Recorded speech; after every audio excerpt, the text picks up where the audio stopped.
Good morning, everyone.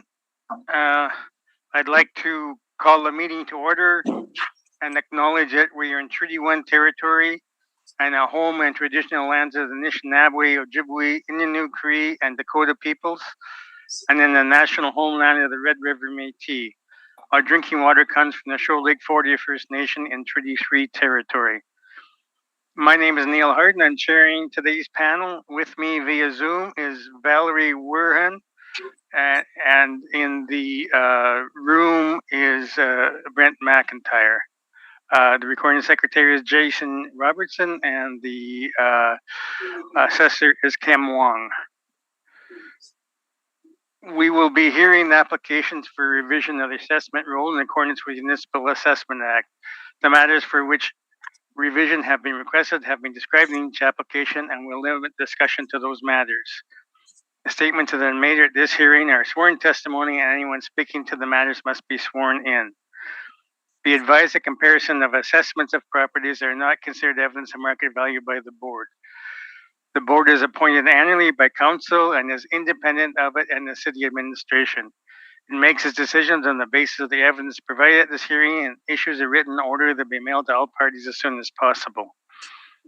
Please note that the board's decisions with respect to an application may be appealed to the Manitoba Municipal Board if the matter pertains to assessed value or classification, or to the Court of Queen's Bench if the matter pertains to the application of exemptions from taxation.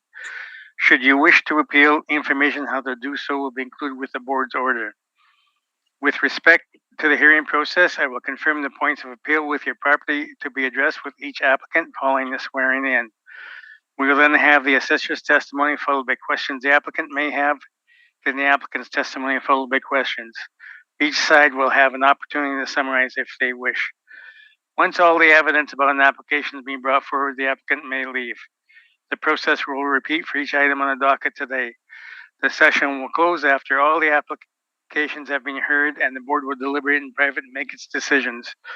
You will receive the board's decision by registered mail as soon as possible. As information, all public hearings are live streamed, recorded, and will be part of the public record. We'll be hearing items 1 through 6 and 8 on our docket today. Mr. Robertson, please affirm the assessor's and applicant's testimony on the first property.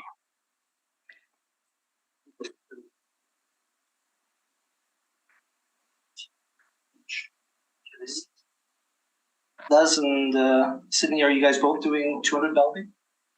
I'm sorry, 200 Bellevue. Bellevue? 200 Bellevue. I'm with the Bellevue, but you want to do the. Well, You want to go first, first, right? if we do 190 Raymond first, that captures our cap rate, so here. If we need to speak to the chairman to that. Okay. Mr. Chair, I prefer to do 190 Raymond first because it has cap rate information that can be carried forward to the other hearings. 190 Raymond? Okay, we'll do 190 Raymond first. Any preference, Brent, where we sit? Where do you want to sit? No, Outside. don't sit beside me. So down here and down. So let me show you. Yes. The applicants, please state your comments. Sid Starling. Do you affirm that the evidence you're about to give this hearing is the truth, the whole truth, and nothing but the truth? Yes, I do. Thank you. Seated. Thank you. Mr. Assessor, please state your full name. Kim Wong? Do you affirm that the evidence you are about to give at this hearing is the truth, the whole truth, and nothing but the truth? I do. Thank you. Okay, so we're dealing with item 6, first of all, which is 190 Raymond Place. So, Mr. Wong, you can proceed. Bring up 190 first.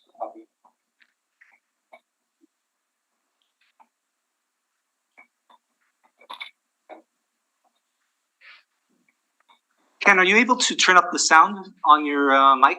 You're a little muffled. Is that better? If you speak into it, no, you're still, like if you're able to adjust your input. Yeah, I think I tried doing this before, and it's is it under the microphone and audio settings? Yeah. Sometimes it goes up on Zoom. Zoom will auto correct. Yeah. As far as I can tell, it's at the maximum microphone level. Okay. Is it better if I speak like this, or? Yeah, it seems all right. At least I can hear you okay. Okay. Can everybody else hear me okay? Yeah, I'm fine. Okay. Okay, I guess I'll try to speak as clearly as I can.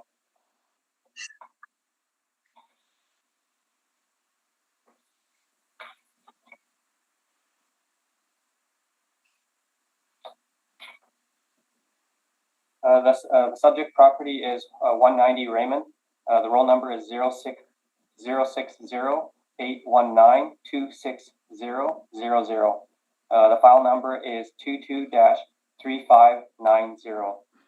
This is a residential apartment block that's 3 stories high. It was built in 1950 to 1991. We have an effective year built of 1970. There are 103 suites with 7 indoor parking stalls and 44 outdoor parking stalls.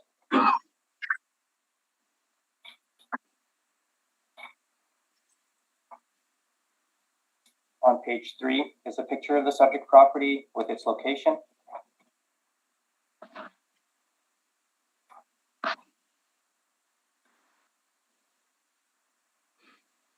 On page 4 is some information on the subject property. This is a 55 plus seniors apartment complex with independent assisted living.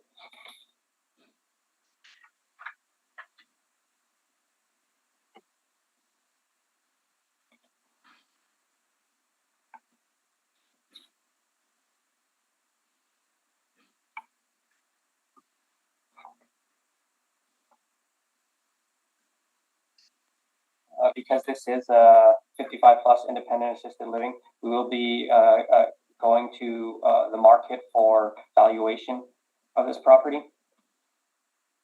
On page 6 is our income valuation summary. We've looked at this as a regular apartment building. We've used rents of $678 to get a potential income of $838,000. We use a 2% vacancy to get an effective gross income of $821,000. And we use a 51% expense ratio to get a net operating income of $401,000. Kept at 5.25%, we have an estimated market value of $7,640,000.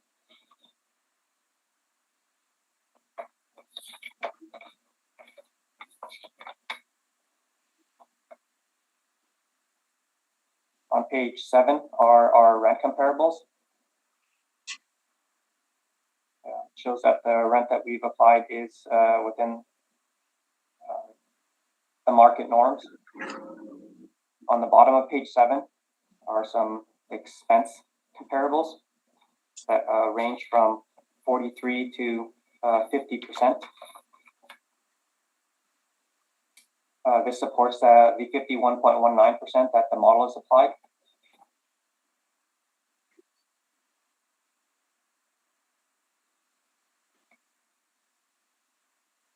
On page 8 is a summary of the income and expenses for the subject property.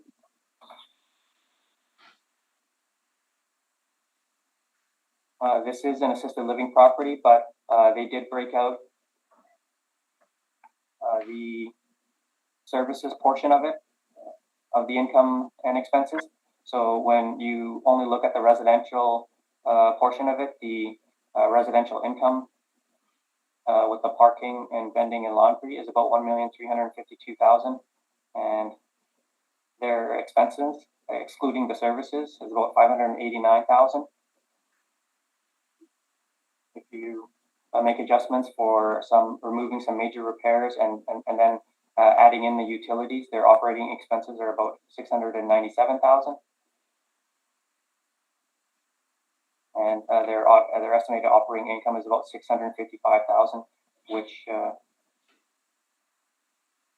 supports the model of the model NOI at 401,000.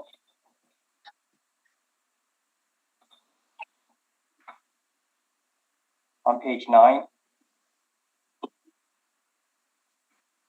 is information on how we derived our cap rates, with the majority of the falling between 4.8 and 5.6%, but with about 20% of them falling below 4.8% and 20% of them falling above 5.6%.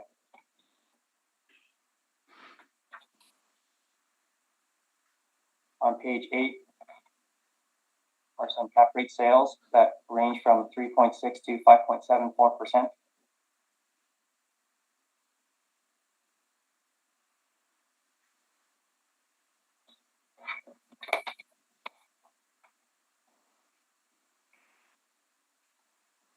On page 12 is the income statement provided by the owner.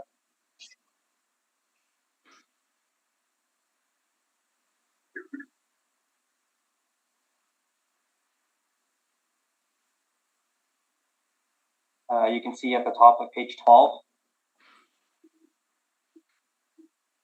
that they did separate the residential portion of the property from the services portion of the property.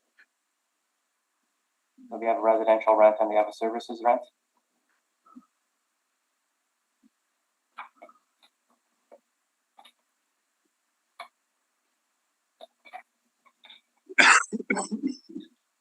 So the model rent expenses and cap rate are supported by the market, and in this particular case, you're able to look at the residential income and expenses, which also support the model. So, having said that, I ask that you maintain the assessed value at $7,640,000.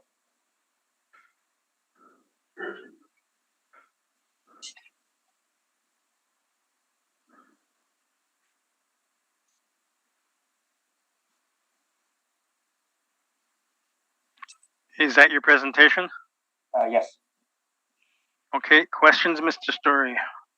Okay, thank you. Good morning, Mr. Wong. Good morning, board. Good morning. Chair. Good morning. Mr. Wong, this is an independent, you talk about independent living, assisted living facility. You're considering it to be both. Is that what I gather? That's what they stated to be. Okay. And have you inspected the site? I have not. You've not inspected the site? Okay.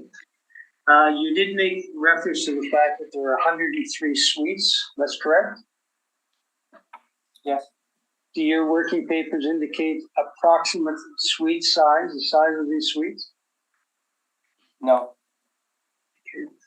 If I suggest to you that the majority of the suites are 300 square feet, would that surprise you?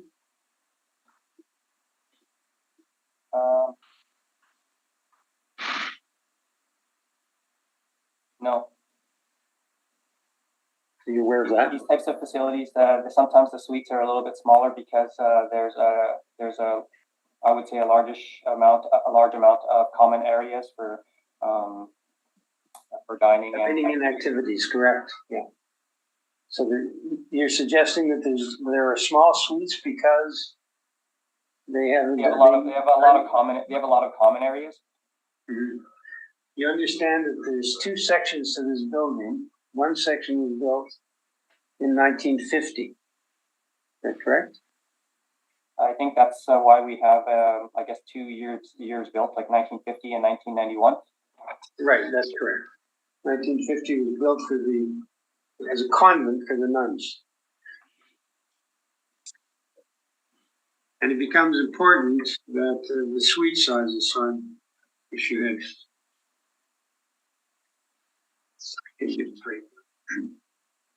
And if we could just go to page 6 of your brief, it's model driven. Yes. Right? And basically the city's position with respect to independent living and assisted living is to break out the service and activity component and end up with an apartment block, correct? we've looked at market information to try to establish the value.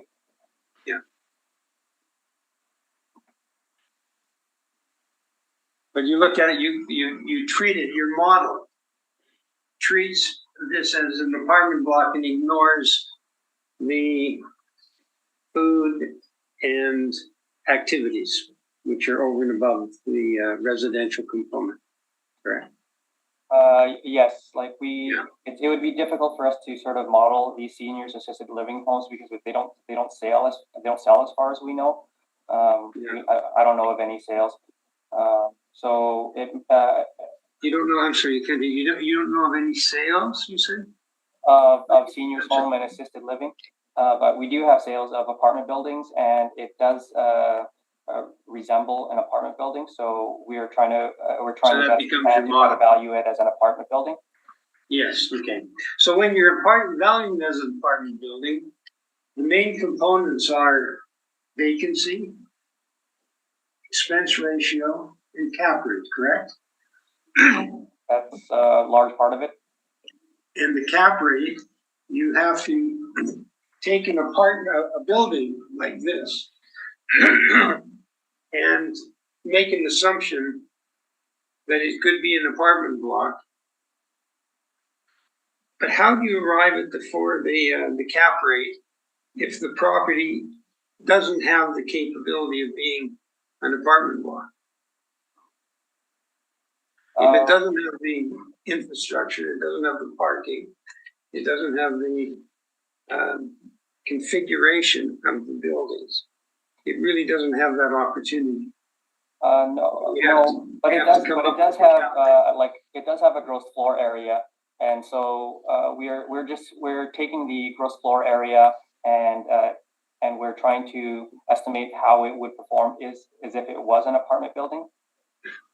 But you understand in your working paper, in your file, there's 58,000 square feet of residential, and when you show in your brief, you show that space, that the suites are 560 square feet, but they're not. They're 300 square feet. Yeah, the 567 square feet is not the size of the units. It's the size of unit. It's just basically the gross floor area divided by the number of units that we have on record. The number of suites, right? Gross floor area divided by number of suites. Yes. Yes. So you can't go and rent a 560 square foot suite in there. Doesn't exist. They're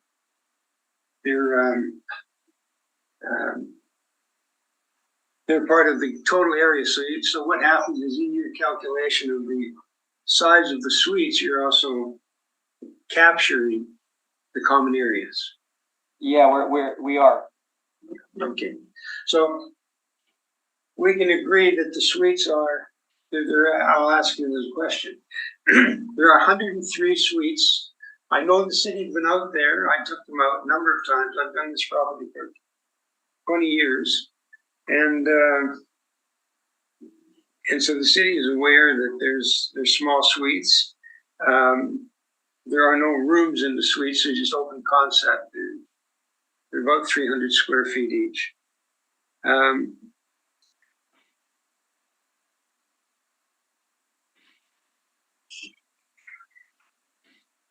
Give me 1 second.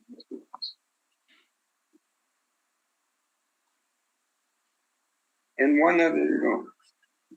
there's one other thing, if we could quickly, on your page 12 of your brief, that's the income statement provided by the owners. Yes. And it shows on account number 4179, vacancy of 82,542, which is 6.17% vacancy. Do you agree with that? If that's what you calculated, I'll take your word for it. If what? Sorry. I'll take your word for it. I'll take your word for it. Well, it's in your brief. You don't take my word. I know, but the calculation is not, so. Oh, this first percentage, okay. So it's $82,000. So it works out to 6.17% is the vacancy. And that's actual vacancy, right? And this vacancy was achieved in December of 2020. So for all intents and purposes, it would be pre-COVID.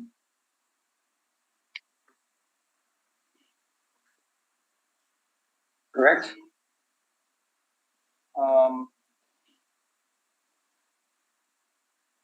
I'm not sure when COVID exactly started, so. But you read the newspapers and you saw the TV. The personal care industry in Canada was decimated by COVID because of the restrictions. People couldn't visit their relatives, et cetera, et cetera. You're aware of that? I have heard of the care homes and the seniors home having more difficulty. Yeah.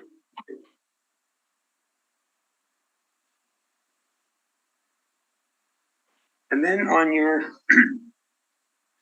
cap rate study, you're relying primarily on the Collier's numbers in developing the cap rate. No, we don't rely on that. We don't have any of the data from Collier's. Our data is from the sales and income and expense information that we have. Well, you're page 9 though. You've got cap rates high and low and different types of properties. You didn't develop it, it was developed by Colliers. Correct? No. Okay. So the city of Winnipeg developed these cap rates? Under the city of Winnipeg column, yes. Okay. And Cushman, Wakefield, and Colliers are both at a range from 5 to 6, 5% to 6%, correct? Yes.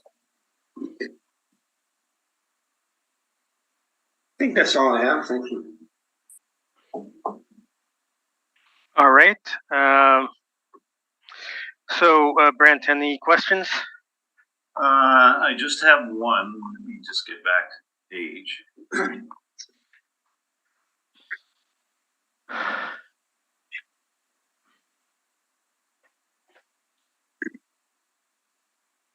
Kim, on page 2, you're showing a sale history of the subject at 11.7 million.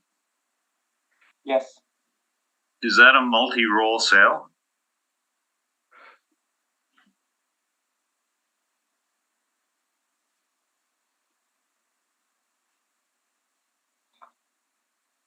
I'm not sure. So you never looked into this sale? I don't have anything in my notes.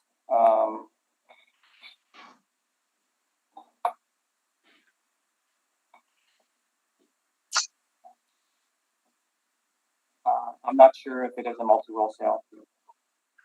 Okay, that was my only question. Okay, Valerie, any questions?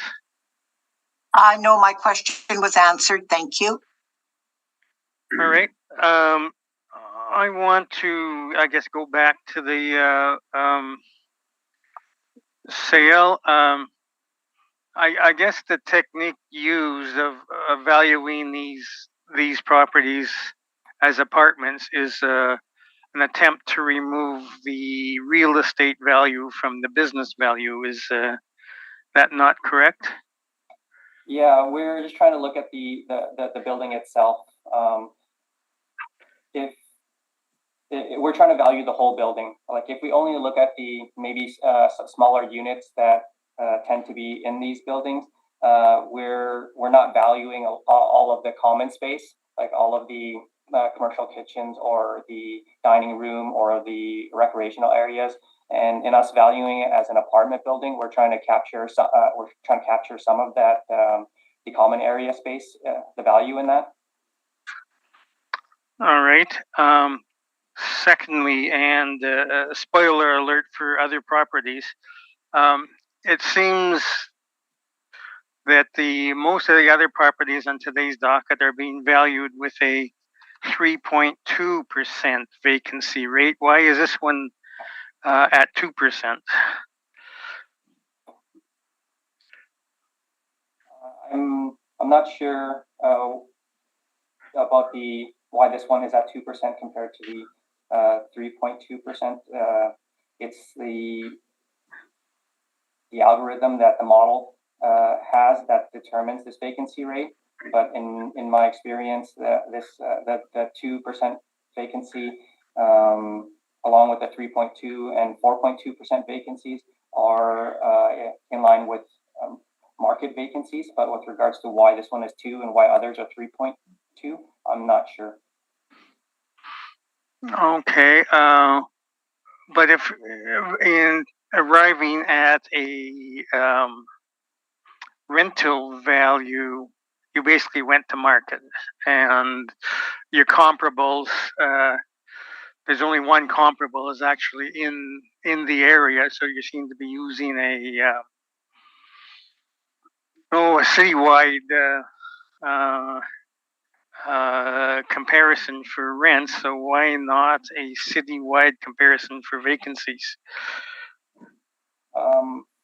I guess the rent comparables, there aren't too many properties that have the suite mix where it's comprised mostly of bachelors, and so it required looking in other parts of the areas, other parts of the city, to try to get rent comparables that have a decent number of bachelors in the properties, and so that's the reason. Okay, all right. Thank you for that. Mr. Sturry, you can begin your presentation. Thank you, Mr. Chair. The property is 190 Raymond Place, which is in close proximity to St. Boniface Hospital. In fact, this building was initially built in 1950 as a convent for the nuns. It is made up of 2 buildings, one of which was built, as I indicated earlier, 52 years ago, and the other, 72 years ago, and the other that was built 32 years ago. The assessment being suggested by the assessor, page 1 of our brief, is $7,640,000. The areas we disagree on are on our page 2, highlighted in red. We're suggesting a 3% vacancy rate. Actual vacancy is much, much higher than that. I did show you in my cross-examination of Mr. Wong that the actual, based on the 2020 year, is 6.17%. When COVID came, vacancy got higher and hasn't recovered and may never recover because of restrictions. People couldn't visit or anything to you in personal care homes.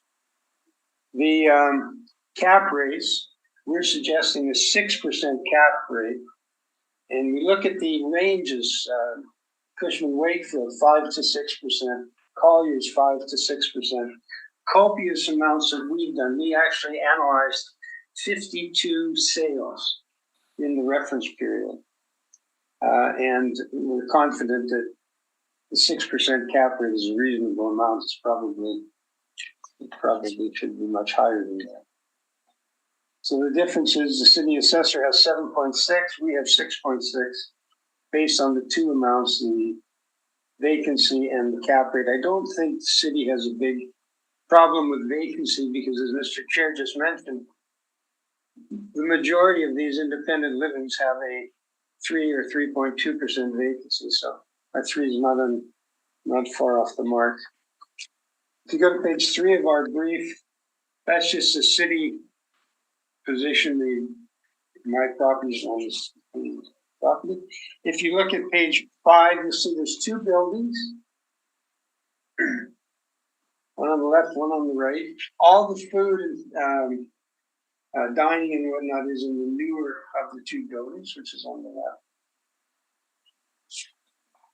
They have parking, but it's detached. It's they have 7 stalls that they could, in when they needed them, they could use them. They only use 5 for parking now, but there's 7.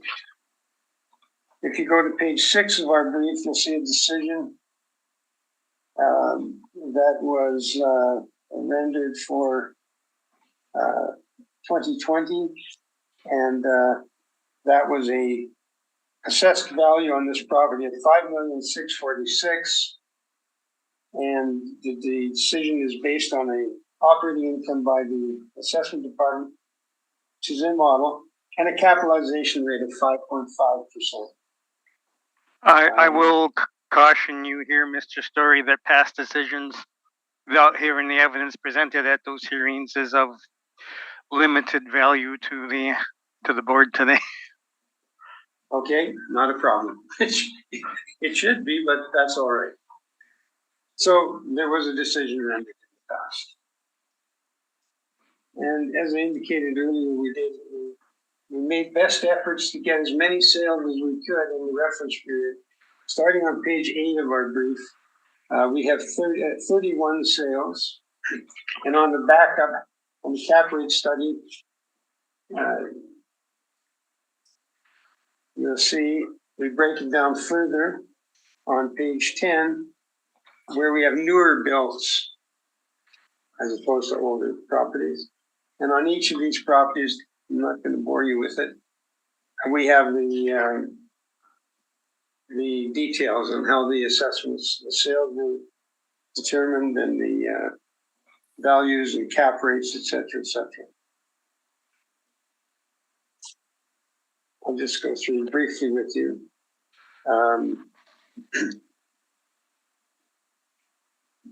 And we tried to get a broad range. So in the cap rate studies, page 11 of our brief, right through to 34, there are 4 plexes, which are 4 units. There are 4 plexes in nice parts of town. There are 4 plexes in bad parts of town. There are apartment blocks. There are independent living. There's a portfolio sale that we looked at, analyzed, and ignored. There's a number of sales of properties that were in some distress that were bought to be renovated. But we have them all here. And you'll see if going through that, this guys can flip back to page 8 of our brief, and its cap rates are 5%. The first one is the Gautier Lady Joyce off McPhillips, 5%. That's low. It's brand new construction. It shares a parking lot with the Gautier, one of the Gautier dealerships. It's right out. You walk out the door and you're in Walmart. It's very attractive. It's bought and built by Mr. Gautier and subsequently sold because he was unhappy he didn't have adequate indoor parking. I think that's the key. The cap rate though on that sale was by this closed sale, which means it wasn't listed.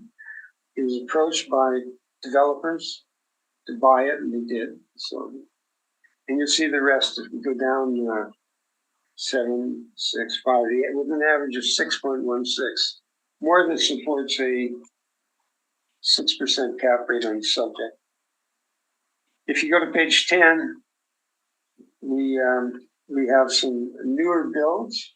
And the newer builds again, first one is Mr. Gautier, and then U-Bill. And these go right down to Lumen at number 6, which is a large apartment building that is brand new. It's townhouse style, which we also wanted to look at. We look at low rise and high rise. And the median on those newer builds is 6%, is also over 6%. Again, I won't bother you, but I'll go through it quickly. As I indicated, page 11 of our brief, that's Gautier, a closed sale. The next property Uville is 800, the suites are 860 square feet, 2.5 times as large as the subject property. Page 13, there's of our brief, there's 12 suites and has further development opportunity with the neighbor. So those are, and that's a 7.54 cap rate with additional development opportunity. Page 16 of the brief is Lumen. And Lumen is a large 148 suite apartment block. And it has suites ranging from 910 to 1435. So the lowest, the smallest lumen is 3 times larger than the suite in the subject property. If you go to page 18 of the brief, you'll see that it's a 4-plex, 1 suite in the basement. We tried to capture everything that was included in these reported market reports and whatnot on sales. And we wanted to show you that this is a 4-plex is treated as multifamily. This is a 4-plex on Sherbrooke. The next one is a 4-plex on Langside. That's on number 19. These are all high cap rates in the 7s. And the third one on Redwood. So you have Redwood, Langside, and a rough area, 4-plexes. But we wanted to have a proper capture all of as many sales as we could find. We moved to page 22. That's our older buildings. Now you're getting to some buildings on older streets, Victor, Notre Dame, the West End, Langside, we all know Langside is.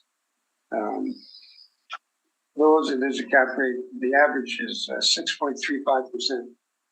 And all of these would have suites larger than the subject.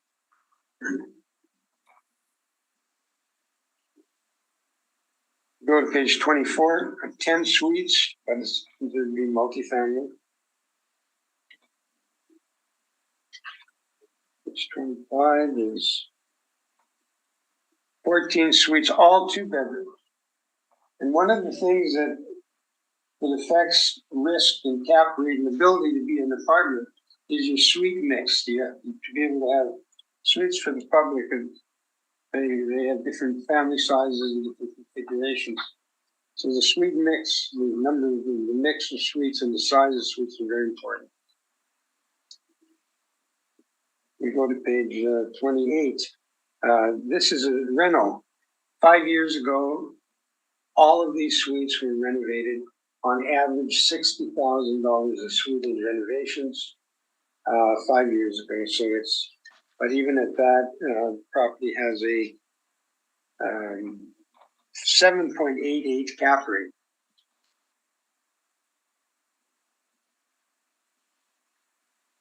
'29 was a charity sale. It was a not-for-profit registered charity that sold 16 1-bedrooms. This would be not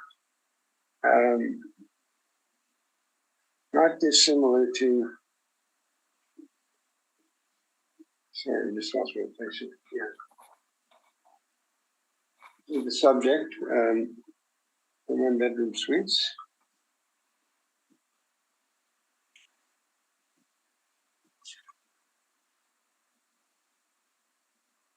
And the next one, number 30, page 30. These are 35 1-bedroom suites. Let me just check that. Yeah, 35 1-bedroom and 30 2-bedroom suites. So again, the next.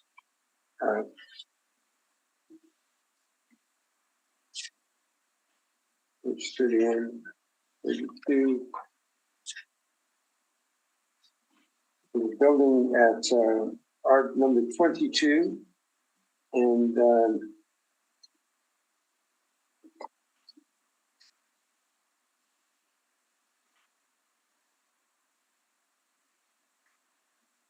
sorry, just lost my place here. So as I indicated, we had a look at 52 sales. They included multi-tenant townhouses, low-rise apartment buildings. They're all parts of the city. They're all ages. And all of the reports of the 52, on average, everything supports a 6% cap rate on the subject property.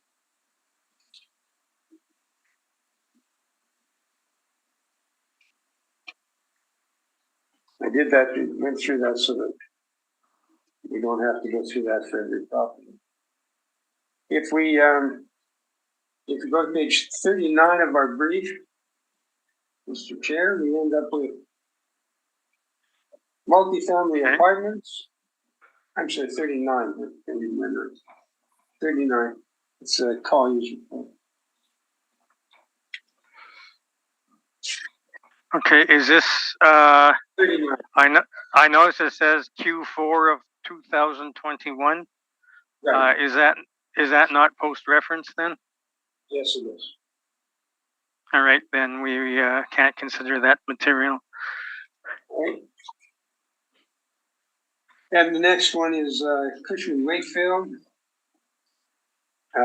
If you go to page 41 of our brief, we've talked about the vacancy in the property.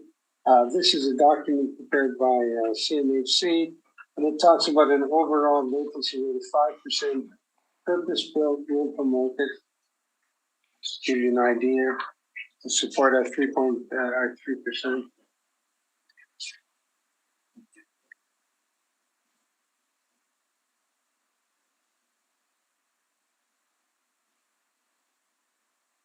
So just to kind of recap, the issue is cap rate on this file, and the cap rate gives you determination as what is the highest and best use. What can you use these buildings for? So it would be a stretch to think of this particular building as being in a conventional apartment block. It's only got 7 parking stalls and 7 garages. They're detached. So that's 7 for 103 suites. Typically, you want at least half of your property to have parking. There is a loading door and entranceway at the back. It can be 44 parking stalls, but it's not even that 44 parking stalls. It's not half of the suites, so it would be difficult to be suites. So we believe that a cap rate of 6% is not unreasonable on this type of property. Just to recap the suite sizes, because if you put the suite sizes together with the vacancy, you see the difficulty. There are 103 suites. 5 of them are smallest. They're only 290 square feet. And 5 of them are largest, and they're 500 square feet. The 93 suites average 300 square feet per floor. We've gone through this with the assessment department time and time again. The suites don't have any washer dryers. They have a washroom and an open floor concept. There are no kitchens. No semblance of a kitchen in the property. There's no fridges, stoves, washer dryers, anything of that nature. There's strictly space for people, historically elderly people, because the whole issue is independent living. The people are still independent. They have their activities and meals all paid for. However, they still have some independence. So take a bus or go downtown. If they're capable, health-wise, they can. As we move into assisted living, they need more healthcare services, distribution of prescriptions, monitoring, making sure they get to doctor's appointments, et cetera, et cetera. That's assisted living. And then from there, you get into personal care homes and palliative care, et cetera, et cetera. So this is the sector that was most harmed by COVID because people weren't allowed to come or go, which means family couldn't visit.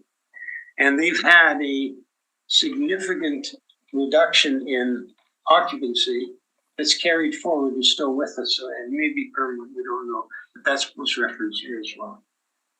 So they're small suites. They don't have ample parking for that. They're not geared, they're not plumbed or electrical to handle appliances and whatnot. And the basic characteristic of the tenants is that they're old. These are folks in their late 80s and 90s. And that's kind of the progressive, it's called age in place, where you need a different level of care as you proceed through life. So I respectfully submit, Mr. Chair, that the assessor's position of $7,640,000 is being compared with apartment blocks and duplexes that have larger floor plates, parking, and the 6% or the 5.25% doesn't seem to bear any relationship to the 50 sales that we presented to you, 52 sales. And I respectfully submit that the assessment be reduced to $6,617,000 using 6% cap rate, 3% vacancy. Thank you, Mr. Chair. Okay, questions, Mr. Wong? Yes.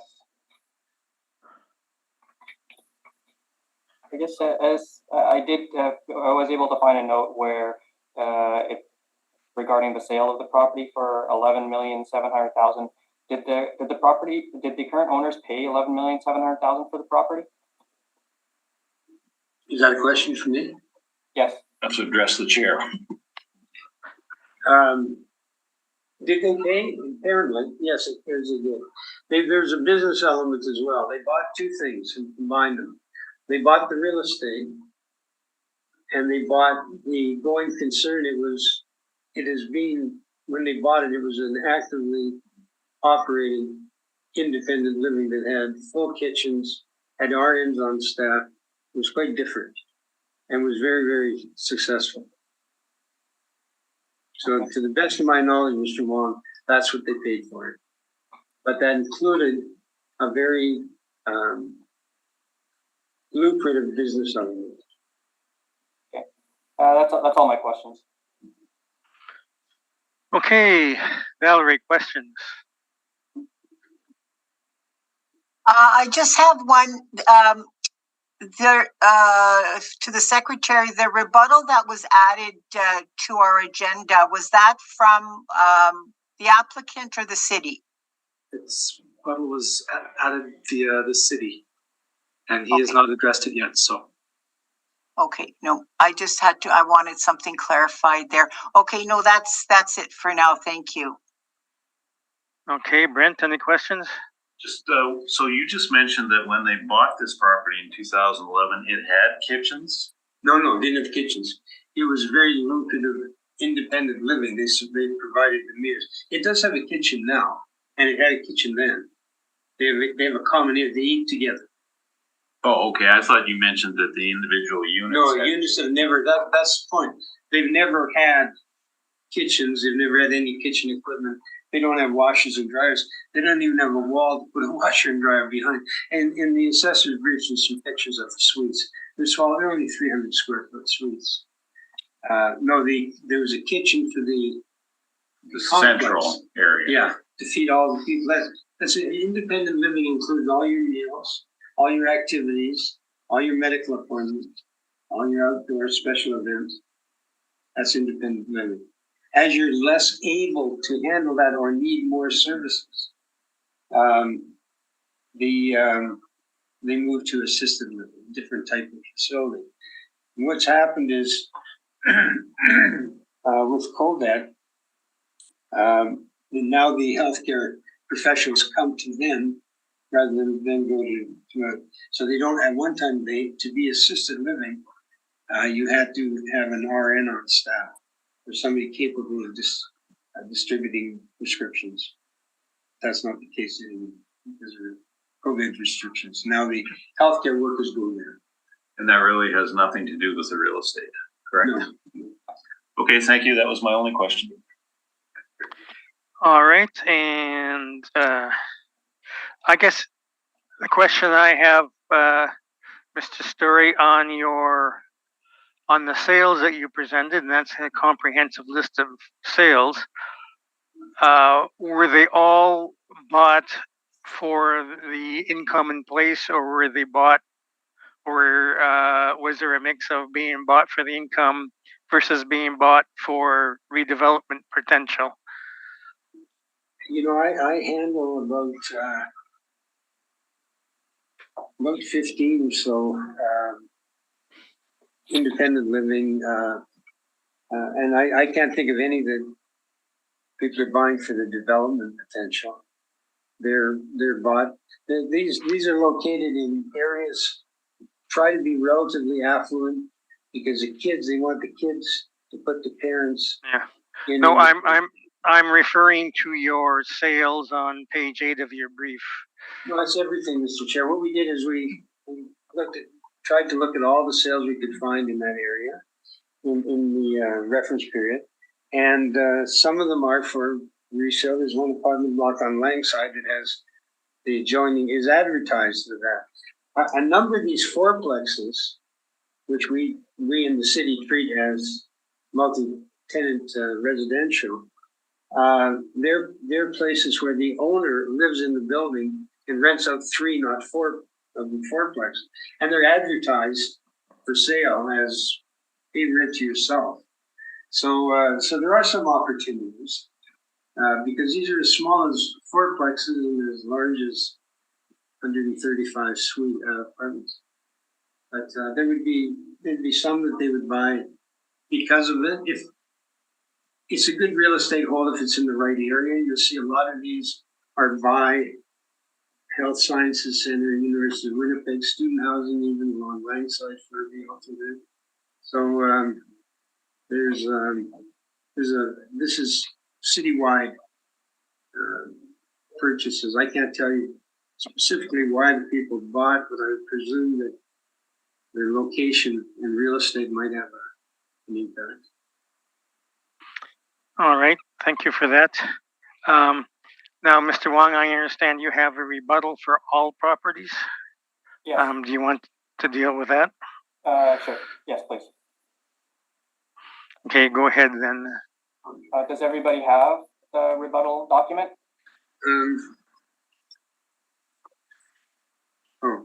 Does everybody have the rebuttal document? Yes, everyone has been provided a copy. Yes, I have it. Yep, I have it too. Okay. So if you go to page 1.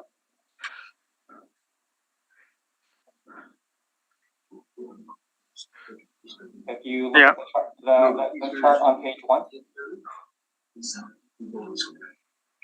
Yep. Okay. Just wait. Okay, go ahead. Mr. Story. Yeah. Yeah. So on the chart on page 1, there's a couple properties that were built in the 1960s and a couple properties that were built in the early 2000s. For 704 Kildare, the fair tax indicated cap rate was 5.25%.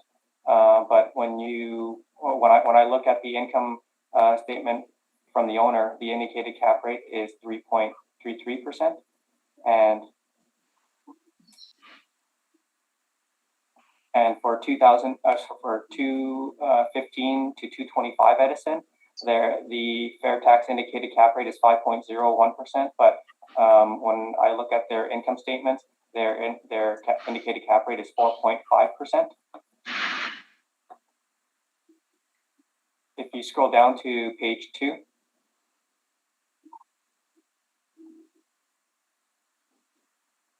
that's how I calculated the cap rate for 704 Kildare. And on page 3 and 4 are the income statements for 704 Kildare. So that's where I got the income and expenses from.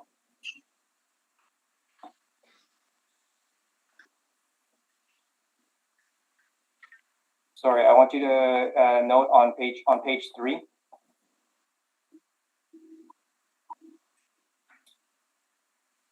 It says their net operating income is $381,000.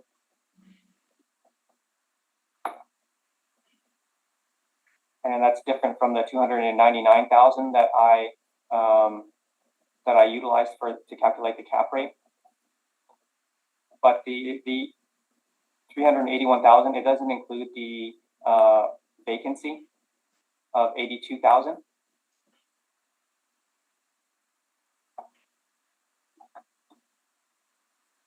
Can you just repeat that? I didn't hear what you said. Sure. The income statement on page 3. Yeah. It indicates that the net operating income is 381,000, but that doesn't include the vacancy of 82,000. So you're acknowledging there's 82,000 in vacancy. That's what they're saying. Okay. And that's 6.17%.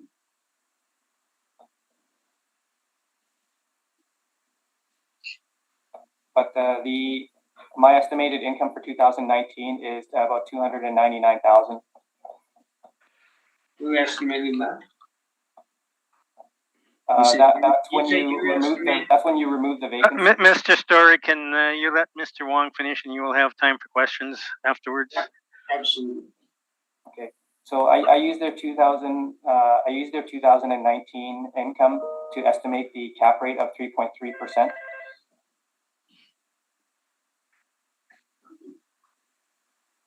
Sorry, and just to confirm that the vacancy wasn't wasn't removed from their 2019 statement. If you look on page 4.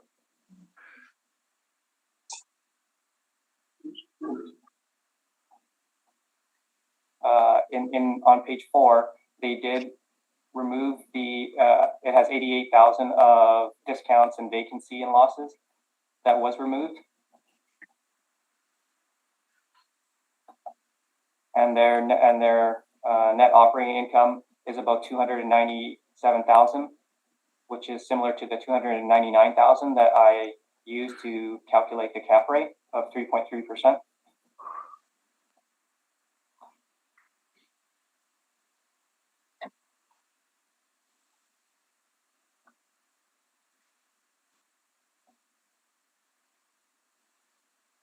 All right. Okay. And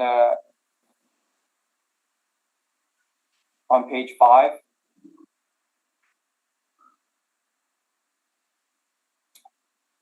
the income for both 215 and 225 Edison, the total income was 764,000. Their total expenses are 350,000, and their net operating income is estimated to be 414,000. Apply that against the cap rate sale of 9,200,000. The estimated cap rate is 4.5%.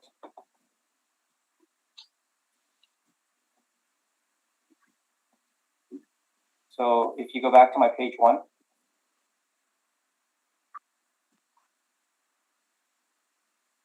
Okay.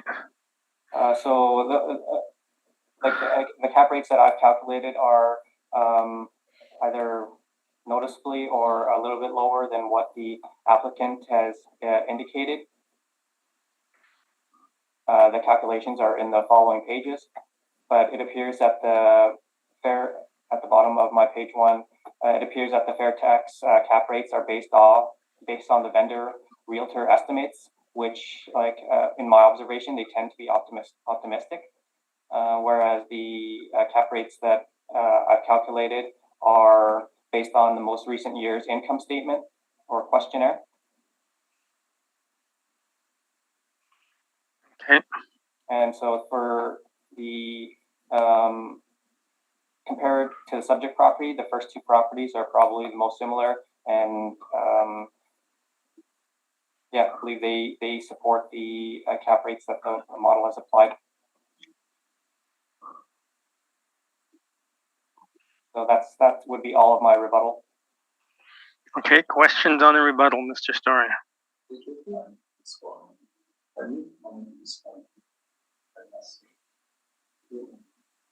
Mr. Story, are you requesting additional assistance? I'm sorry. Can I Mr. Chair?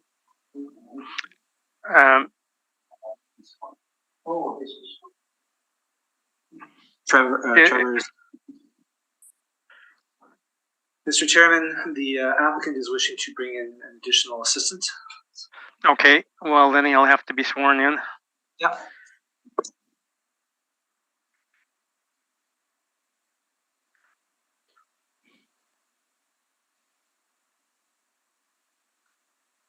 Can he come on camera, please?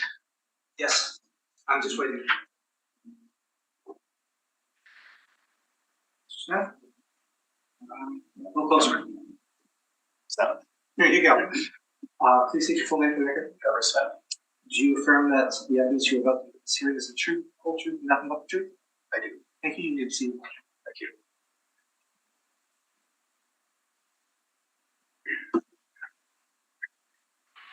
Okay, now we're on questions for the assessor on his rebuttal. Okay, So do they have to be questions, Mr. Chair? Can they be discussions of the information presented that we just received? Well, let's go the latter route as long as it doesn't get excessive. Yeah, fair enough. Thank you very much. So just want to make sure that I have the documentation in the proper order here. So I am looking at page 1 of the rebuttal. Can I see your brief for a minute, Sam? Yeah, the cap rate page, please. Where they're all presented here. Okay, yeah. All right, so just again, looking at page number 1 there, I guess 4 of these properties are presented, and there's some text to go along with them, as well as the calculations that were done. So to start with, it states the fair tax cap rates are based on the vendor realtor's estimates, which tend to be optimistic. So this is incorrect, and clearly hasn't been verified.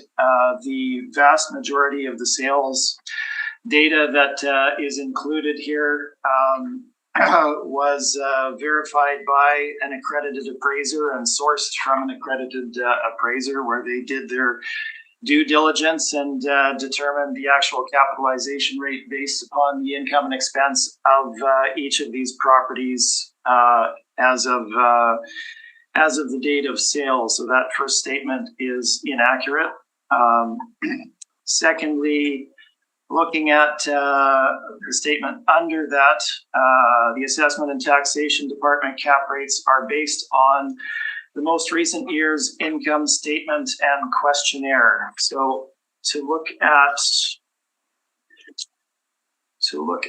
that detail, so first property that is presented is 704 Kildare Avenue. So let me get the 704 Kildare Avenue information. So the property traded on October, well, that's not there. Sorry, on February 1 of 2020. So we have the 2019 data to look at here. So which is on page number 3. So when we look at the total income, and the total income would be at 100% occupancy. The total income was $772,374. It then states below that the vacancy for the property was $82,362. So what the city has done is deduct that vacancy from the total revenue to come up with the $690,000. Now there, and I'm looking at this detail for the just quickly here. So there's 2 ways of looking at this. Either there's a 10.7% vacancy that the city has assumed in their calculation and built into their cap rate determination. If you take vacancy at 82,362 with a total revenue at 100% occupancy of 772,374, you get 10.7% vacancy. Now that's unsupportable as a normal course of practice. Typically vacancy doesn't. I apologize for interrupting, but just for clarification on that vacancy, it's actually vacancy discounts and losses. If you go to page 4. Okay, if I could get through the information, that Sure. would be good. Okay, continue, please. Okay, gross potential 772, which states $88,427. Okay, so yes, essentially they're building in a 10.7% vacancy rate. Again, that's not typical of market information, and would obviously drive the cap rate down from what a typical operating situation would be. Secondly, there's a sister property, 708 Kildare Avenue, which is immediately adjacent, which sold at the same time frame, which could also have been referenced, which I don't see present here. So we're only looking at one aspect. So that 3.33% is again inaccurate. Let's move on to the second one, 215 Edison. So the calculation that is done on page number 3 refers to $764,000 in revenue that apparently being taken from the income and expense statement that would be submitted to the city. So if we flip to page 6 and we look at the total revenue for the property, it's $416,000 in comparison to the $764,000. So clearly wildly different inputs from what the city has included there on the income line. So any cap rate that results from that would be clearly off base. I'm sorry, can I clarify? If I could continue, we'll move on to the final property, which is Lumen. I'm afraid I didn't get a chance to look at that one. So really just looking at the first 2 properties that have been included here, you can see how the city's calculations with regard to cap rate are inaccurate, as well as their statement that the fair tax capitalization rates are based on selling agents' estimates. That is my information.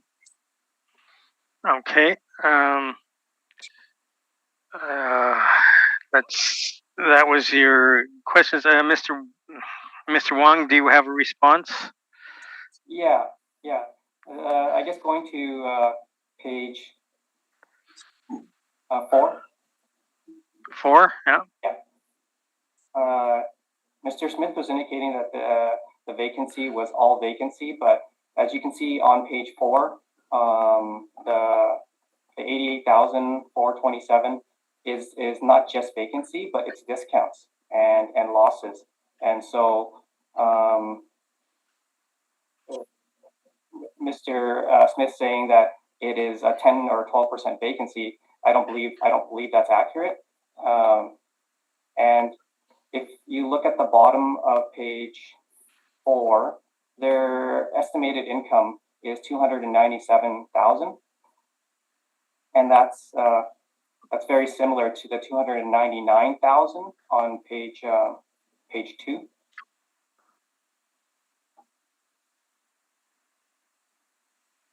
The year that you're looking at there is 2018, correct, rather than 2019? Okay, we're getting carried away here. This isn't a debate. It's Mr. Wong's chance to reply. So okay, so basically, sorry, Mr. Smith was saying that it's a 10 or 12% vacancy. It's not. It appears to be vacancy and discounts and losses. So that is that. Regarding 704 Kildare, but we're going to page 15 or 5. Sorry. All right. If you look at the income is 764,000, but this is for 215 and 225 Edison. So if you go to page 6, the income for 215 Edison is 415,000 or 16,000.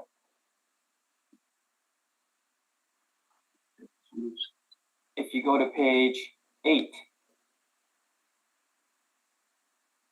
the income for 225 Edison is 348,000. So that's where I got my 700,000 of income from. It's for both properties. So that's just for a little bit of clarification.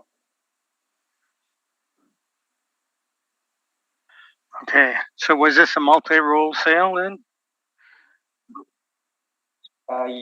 Yes. All right. Okay. So I guess we got questions from the panel now on the rebuttal. Brent, on the city's rebuttal. I have no questions, thank you. Okay. Valerie, on the city's rebuttal. I have none, thank you. Okay. Summation, Mr. Wong on 190 Raymond. Yeah, I guess the property, the model parameters that we use, they are supported by the market, and when you look at the actual residential income, it also supports the model. So I ask that you maintain the assessed value at $7,640,000. Okay, Mr. Story, summation. Yes, our position is that the cap rate should be 6%, supported by sales and third-party evidence as well, putting everything together. We've tried to be fair and got a portfolio sale. We have small duplexes, we have larger apartment blocks, we have low rise, and 6% is supported in every one of our studies. When we did 4 of them, we covered 52 properties, and hope we were all inclusive, but we got them all. So I respectfully submit that the assessment department, the board, look at a 6% vacancy cap rate, sorry, 3% vacancy. 3 is woefully low for the vacancy. However, that's the way the system works. And 6% is realistic for the cap rate and supported by 52 real sales. Thank you. All right. Thank you very much for that.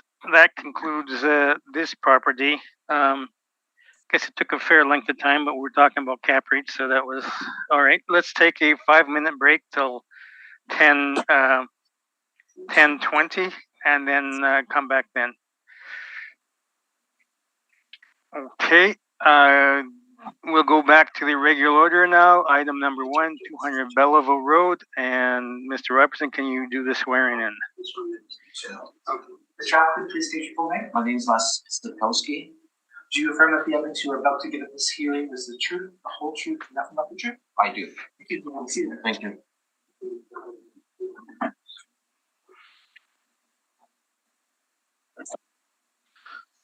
Okay, now on 200 Belleville, Mr. Wong, you can proceed. The subject property is 200 Belleville Road. The roll number is 080-041-39500. The file number is 22-3585. This is a residential apartment building. It's 2 stories high, and it was built in 1971. It has 150 suites with 162 outdoor parking stalls.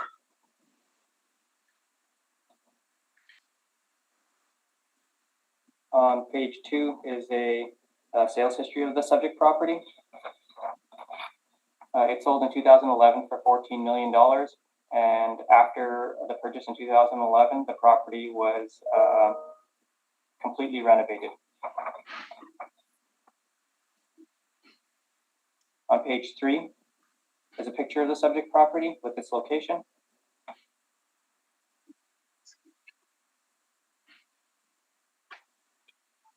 On page 4 are some interior photos.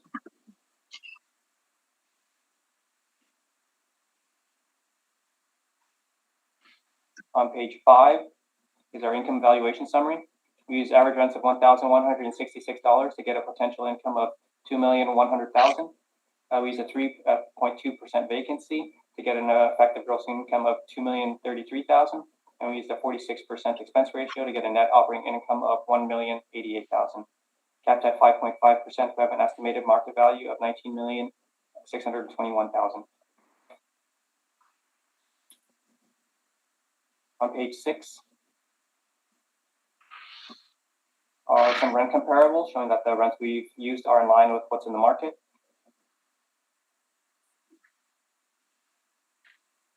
On page 7 is a summary of the income and expenses submitted by the owner. In 2020, their income was about $2,050,000. That included some interest income. So removing the interest income, their operating income is about $2,047,000. Their expenses are about $1,797,000, but that included some mortgage and amortization expense. Removing those items, their operating expenses are $871,000, and their net operating income is about $1,176,000. The actual NOI supports the model NOI of $1,088,000.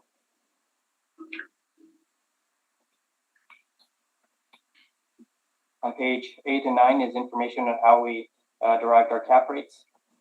And on page 9 are some cap rate sales that range from 3.6 to 5.74%.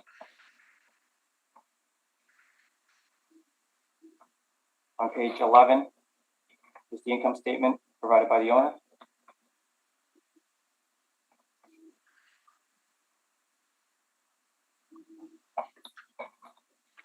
So the model cap rate is supported by the market, and when you look at the actual net operating income, it's actually about 80,000 higher than, or more than 80,000 higher than what the model is estimated. So having said that, I ask that you maintain the assessed value at $19,621,000. Okay, questions, Mr. Sitkowski? Yes, thank you. Mr. Wong, you had indicated that this particular property was completely renovated. Is that correct? And what year was it renovated? I believe it was renovated after purchase in 2011. In 2011, but you would agree that this is a very old building. It was built in 71, so it's about 50 years old, or a little bit more than that. I would agree that it was built in 1971. And do you know what was renovated? What was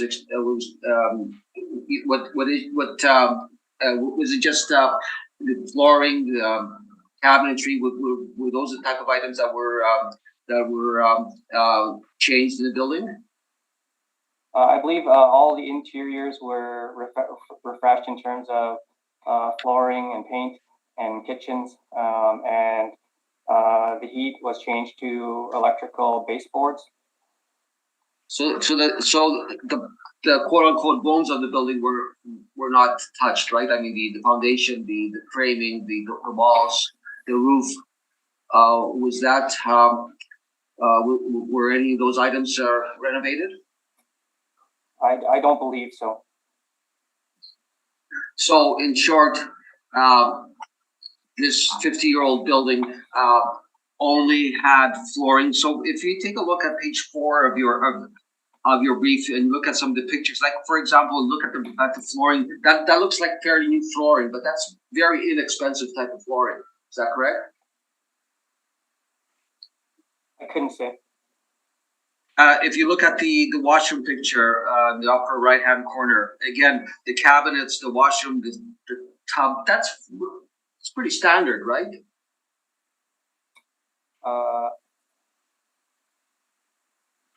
I'm not really too sure. It looks like it has been refreshed.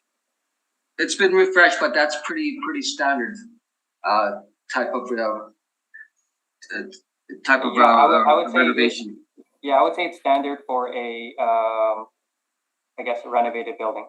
So in short, as this building is old, I mean, we don't know what the foundation is like. You haven't shown us pictures of the foundation. You haven't told, you actually indicated that you don't think that the quote unquote bones of the building have been renovated, have been touched, like the foundation, the walls, the roof. Yeah, like I said, I'm not sure about that. All I can speak to is that the kitchens and the flooring. But you would agree that an older building requires much more maintenance. But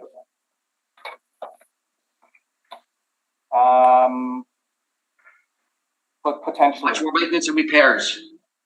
So if there's an issue with the roof or if there's an issue with the foundation, it would be much more prominent with this type of building as opposed to a brand new building. Yes. Okay. Okay. And so in your workup, you just to confirm, you've been using the models, right? Your models. Yes, it is valued by our model. Okay.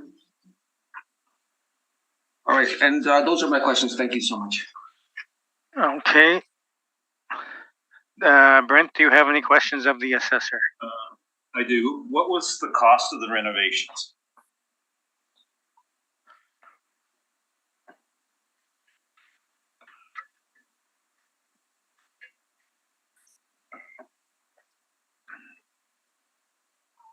I don't have a total cost for wait. The complete rehabilitation cost approximately $25,000 per unit, or $3.7 million. So this is a masonry building, correct? Yes. And it looks like from your picture on page, let me get to it. Page 4, that the exterior has been refinished, correct? Yes.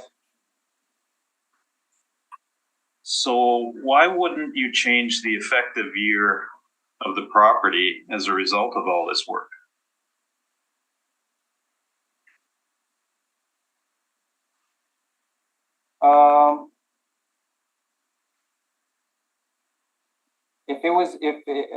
I'm not sure why. If it was me, I would have made an adjustment to the effective year built, but in this particular case, it wasn't.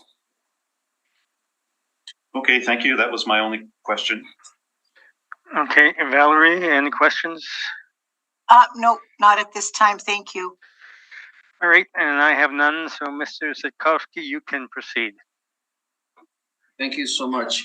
So, Mr. Chair, in effect, what we're looking at, or what we're going to be arguing, is a change in the capitalization rate from 5.5% to 6%, and I show it in our workup on page 2 of the brief, and I'm just want to get back to, for example, to the renovations that had occurred. In my opinion, these renovations are cosmetic renovations. As a former builder, I know that even if if the facade was renovated, if it was new stucco included in our building, if new flooring was included in each suite, or new bathrooms are included, those are just we're just talking about facades. We're not talking about the quote unquote bones of the building. So as this building is over 50 years old, it will require a lot more maintenance, a lot more renovations, a lot more looking after the foundations, the walls, the roofs. So we're asking in this particular instance for a 6% cap rate to reflect the age of the building. Now, in terms of cap rate studies, you had heard from Mr. Story our position on the cap rate studies. So I'm not going to bore you with that at all. But in short, we're asking for a 6% cap rate because of the age of the building, And that is my presentation. Thank you. Okay, questions, Mr. Wong? You had mentioned that the renovations were cosmetic. Is that correct? Well, Mr. Wong, I mean, when I look at the pictures, that's what I see. I see, in short, cosmetic. You haven't proven to us that there was anything other than these cosmetic changes. Yeah. So, like, would these could these cosmetic changes allow the owner to increase the rents? Well, when one looks at the picture, one looks at, for example, the flooring being replaced. One looks at the washrooms being interior of the washroom being replaced, and newer cabinets. I'm thinking that probably the rent, the owner would probably need to ask for a higher rent in order to be able to cover those extra costs. Okay. And so, but the building itself is the same. There's no difference with respect to the bones of the building. It's still the same foundation, still the same walls, still the same roof. Okay. So, could their operating income be a little bit higher as well if they are able to increase the rent? I asked you initially whether we're using the model numbers, and you said you were using model numbers. So that's what I'm going by. I was just asking a question regarding if a renovated property could increase rents and potentially increase the net operating income based off of those renovations. Well, I mean, yes. I mean, it would. Mm-hmm. Okay. And if they were to replace the windows, or would that make a building more efficient? Well, have the windows been replaced?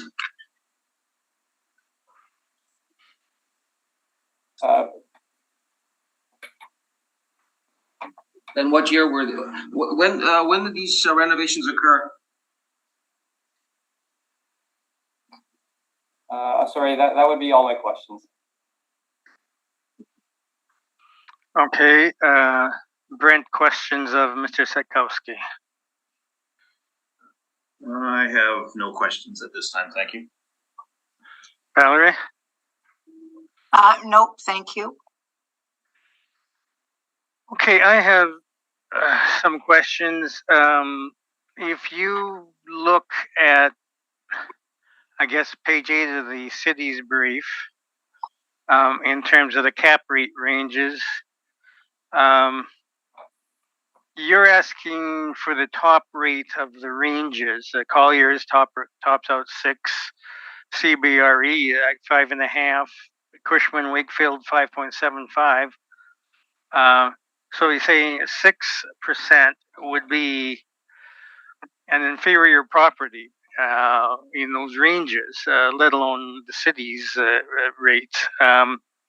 Why would this be at the top end of the rates? Well, we've included other cap rate studies that Mr. Story had presented, and I mentioned that I don't want to go through all of that at this point because it was already mentioned earlier. But all our cap rate studies, the ones that we've presented, suggest at least a 6% cap rate. I'm arguing that because of the age of the building, it should be at least 6%. And when you look at page 8 of the city's presentation, like you mentioned, Mr. Chair, the upper rate is 6%. So we think that because of the age of the building, that would be a more correct cap rate. All right. Okay. Thank you very much for that. Recognizing this is strictly a cap rate issue on this one, as are the next several properties, as a matter of fact. Okay. Thank you. We will go onwards to 229 Kearney.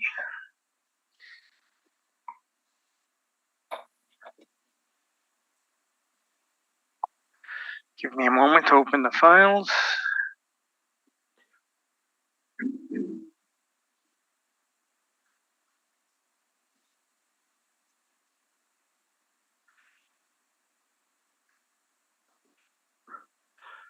Okay, Mr. Wong.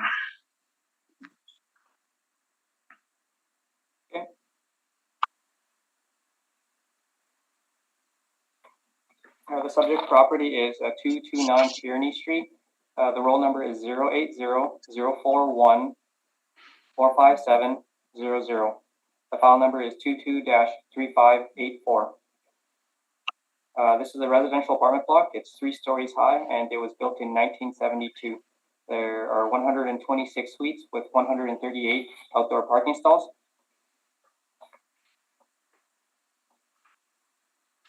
In 2011, on page 2 is the sales history for the subject property. It sold in 2011 for $12,900,000. On page 3 is a picture of the subject property with its location.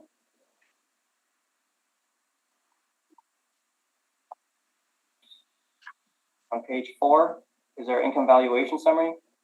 We use average rents of $1,142 to get a potential income of $1,727,000. We used a 3.2% vacancy to get an effective gross income of $1,671,000.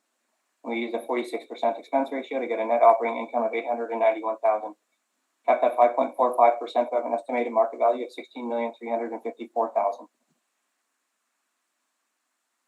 On page 5 are our rent comparables. It shows that the rents that we've applied are in line with what's in the market. On page 6 is a summary of the income and expenses submitted by the owner.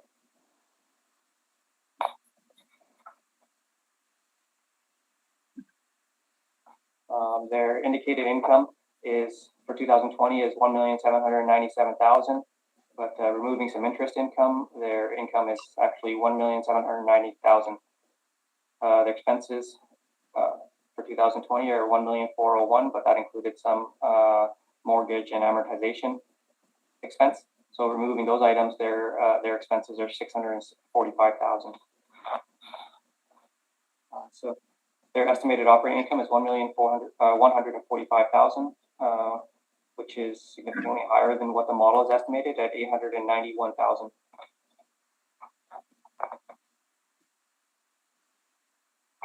On page 7 is information on how we derived our cap rates, and on page 8 are some cap rate sales that range from 3.6 to 5.74%.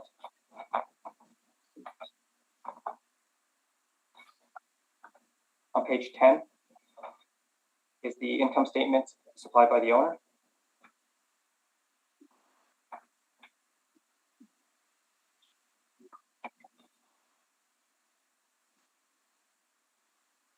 So the model cap rate is supported by the market, and their actual NOI supports the model NOI and is actually noticeably higher than the model NOI. So I ask that you maintain the assessed value at $16,354,000. Okay, Mr. Sikowski, questions? So again, you use the models to arrive at your value in this instance. Is that correct? Yes. All right. That's my only question. Thank you. All right, thank you. Valerie, any questions of the assessor? No, thank you. Brent? Just one quick question. Any renovations after the 2011 sale?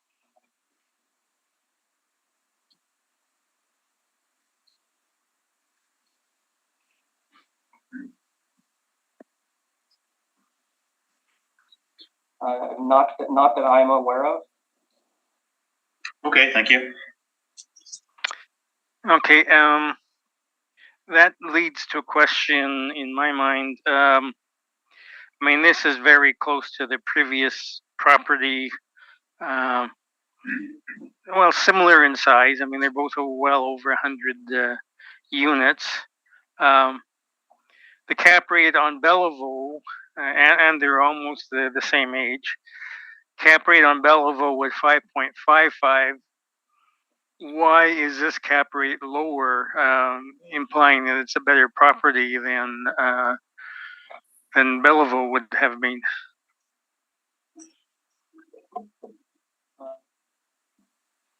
as I'm not 100% sure, but the gross floor area for this property is about 30,000 square feet smaller, and so that's would be my guess.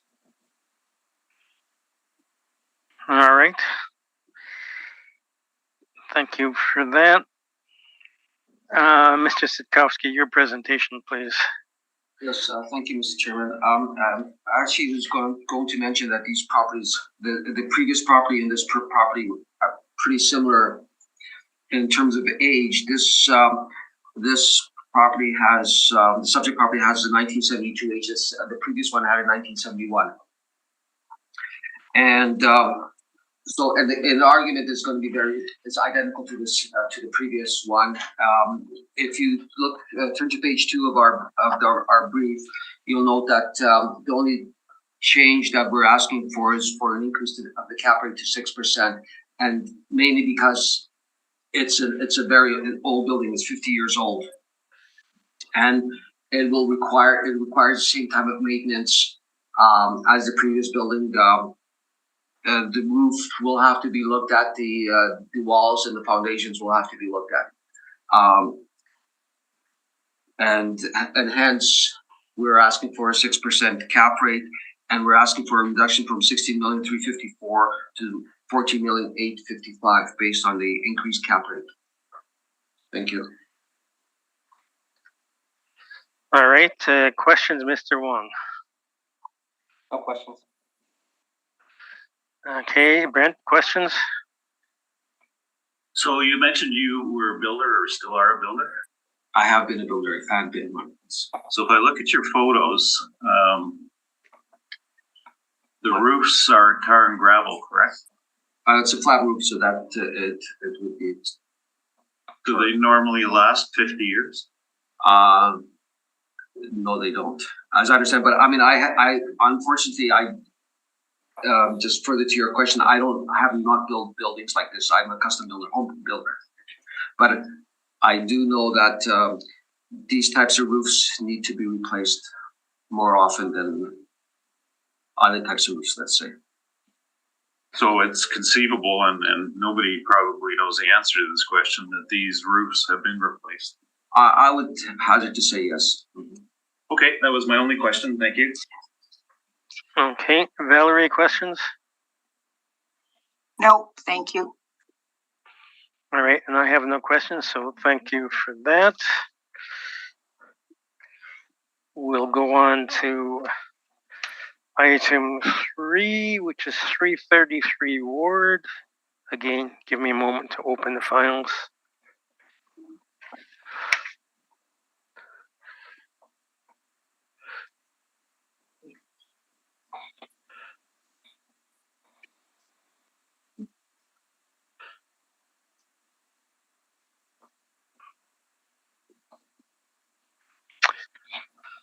Okay, Mr. Wong, you can proceed. The subject property is 333 Ward Avenue. The roll number is 080-211-44100. The file number is 22-3594. The subject is a residential apartment block. It's 3 stories high. It was built in 2006, and it has 103 suites with 103 outdoor parking stalls. On page 3 is a picture of the subject property with its location.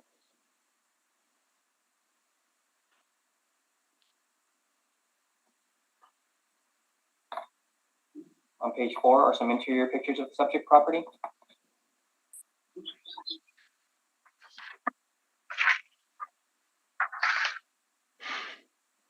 On page 5 is our income valuation summary. We use average rents of $1,475 to get a potential income of $1,823,000. We use a 3.2% vacancy to get an effective gross income of $1,765,000. And we used a 44% expense ratio to get a net operating income of $985,000. Kept at 4.75%, we have an estimated market value of $20,745,000. On page 6 are some rent comparables showing the rents we've used are in line with what's in the market.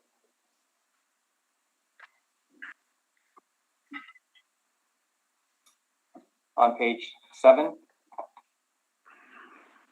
is a summary of the income and expenses supplied by the owner.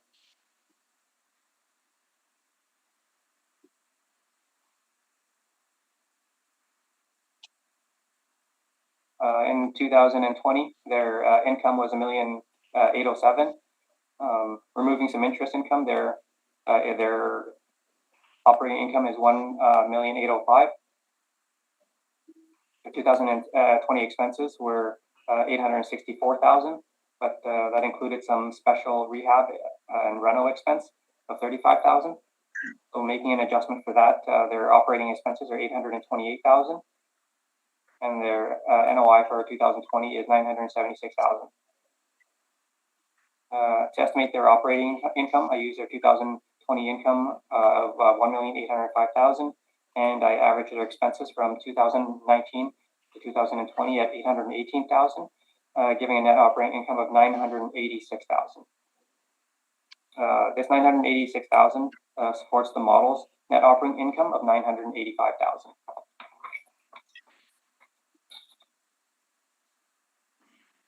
On page 8 is information on how we derive our cap rates, and on page 9 are some cap rate sales that range from 3.6 to 5.74%.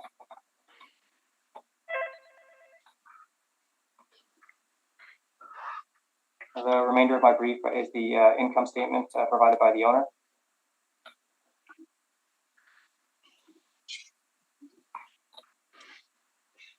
So the model cap rate that we've applied is supported by the market, and the actual NOI also supports the model NOI. So I ask that you maintain the assessed value at $20,745,000.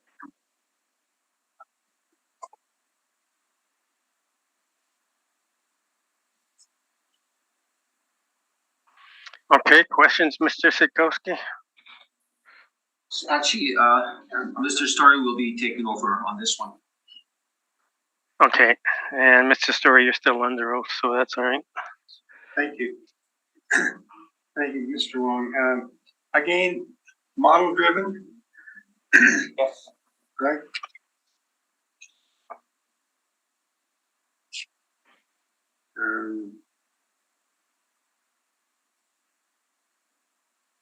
And the only cap rate evidence you're providing is on page 9 of your brief. Page 8 and 9. Oh, yes, sir.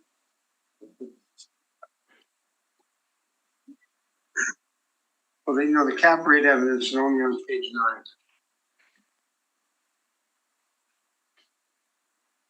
Right?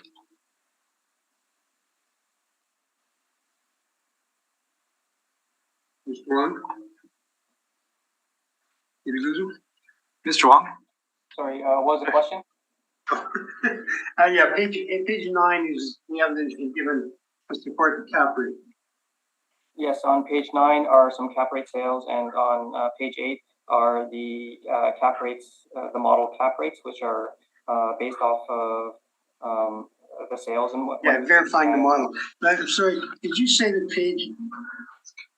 didn't you say page 8 has typical sales, just some sales? Yeah, those are our model cap rates, which are based off of the sales in Winnipeg. That's page 9. I'm asking about page 8. Page 8 is just your model. Yes. Model. Correct? Yes. The model is based off of sales. Yes. But there's no evidence of sales. The city doesn't provide any evidence. We haven't provided any of those sales.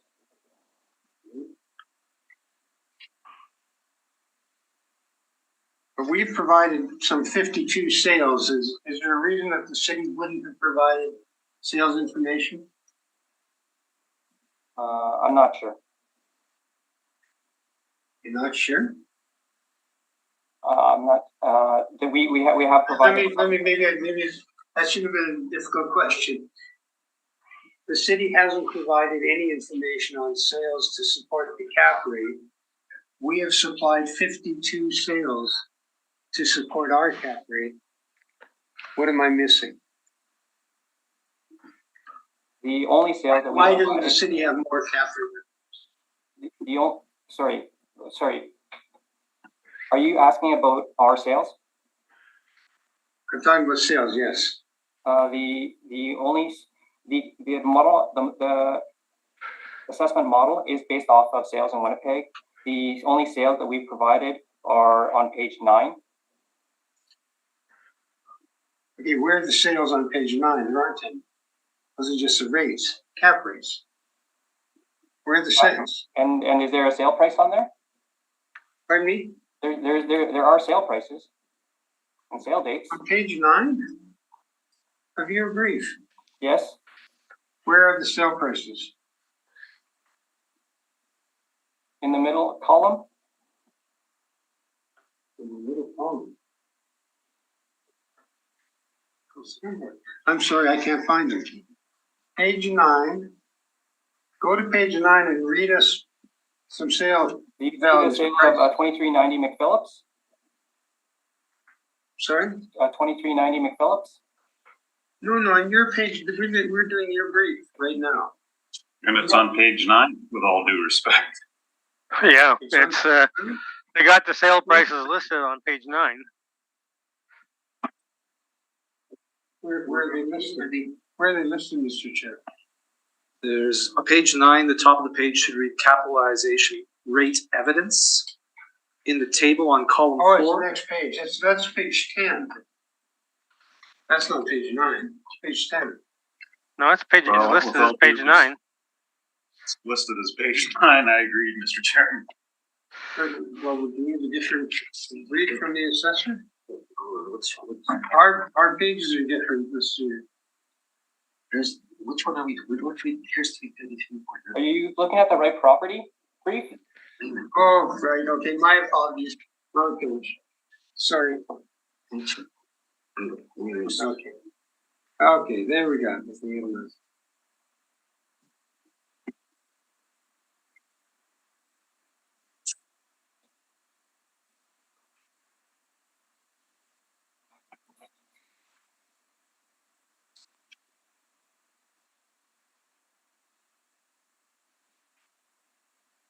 Those are all my questions, Mr. Okay, Brent, questions? I have no questions, thank you. Valerie, questions? None, thank you. Okay, this is property built in 2006. It's getting on to 15 years old as of the valuation date, depending upon when in 2006 it opened. So it's newer, but not certainly the newest properties around.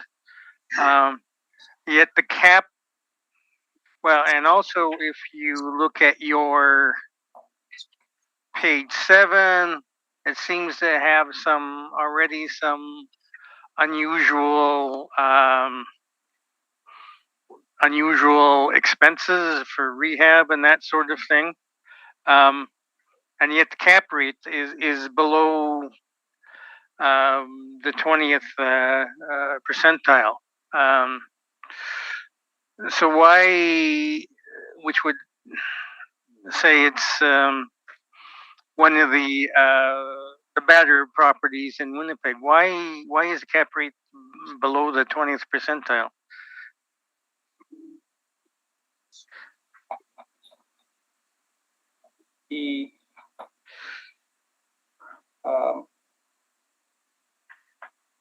I guess in it being in the lowest 20th percentile, it would indicate that it is one of the better properties in the city. With regards to it being 2006, it being a little bit older, it is a little bit older, but I guess I would consider it still in that same category, like all the maybe 2000s to 2020 properties are, I would say they're generally similar. But the cap rates of newer properties, which I consider this a part of that category. Like in my observation, it does. In this case, the model is using 4.75, but my observed ranges are in the low 4s to around the maybe low 5s. So 4.75. In my view, it is within that range for newer properties. Okay. All right. Thank you for that.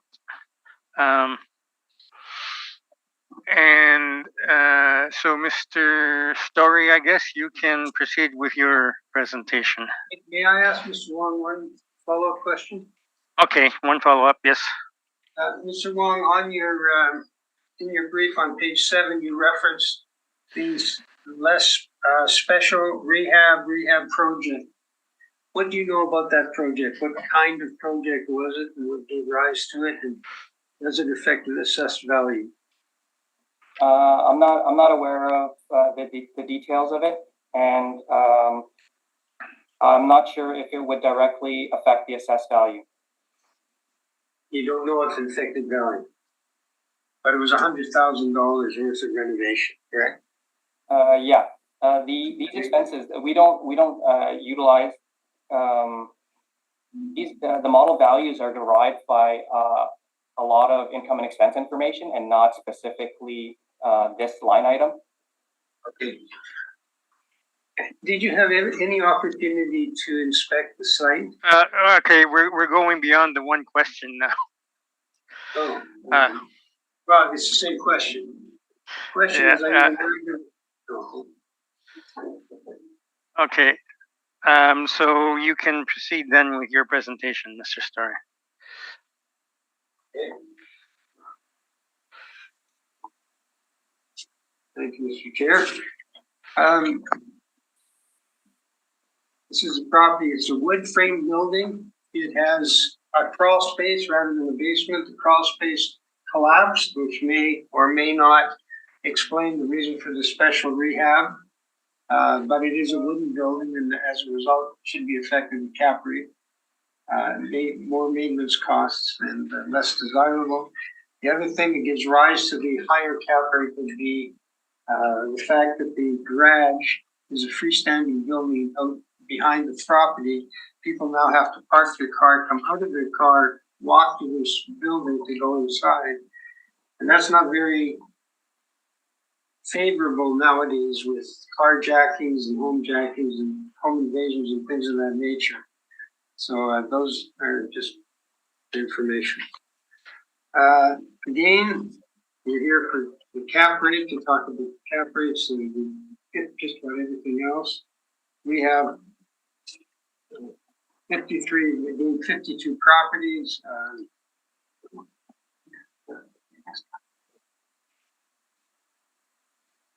And there's different, what we've done is we've done the newer builds and we've done the older builds. All the cap rates are over 6%. We've done 31 assorted. We wanted to get the whole breadth of the market as best we could. We tried to do every building that was sold, but you can only get so much information. But we have 52 in total, and everything points to a cap rate of in excess of the 4.75 that the city is suggesting. We're suggesting a cap rate of 5.5% on page 2 of our brief. We've agreed with the assessor on the vacancy. We've agreed with the assessor on the expense allowance, but we disagree with respect to the cap rate. We believe the cap rate should be 5.5%. Have a look at our comps. Those are real sales, and they're all in excess of the numbers we're dealing with on our workup. And we're asking that the assessment be reduced from 20,745,000 using a 4.75 cap to a 5.5 cap of 17,916,000.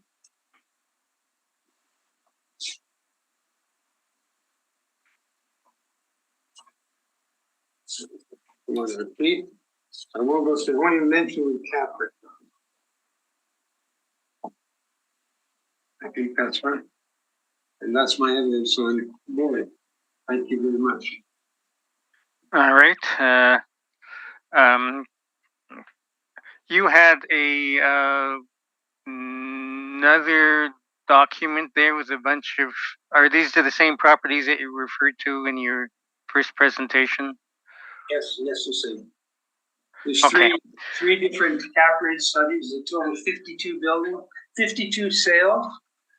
And they're all encompassing the duplexes, not duplexes, sorry, fourplexes, all the way up to low-rise townhouse, 140 units. It's a wide range, but nothing as low as 4.75% on average and median. Okay. So questions, Mr. Wong.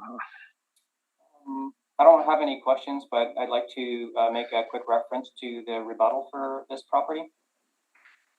Do you have a rebuttal? It's the same document. The previous Okay. rebuttal?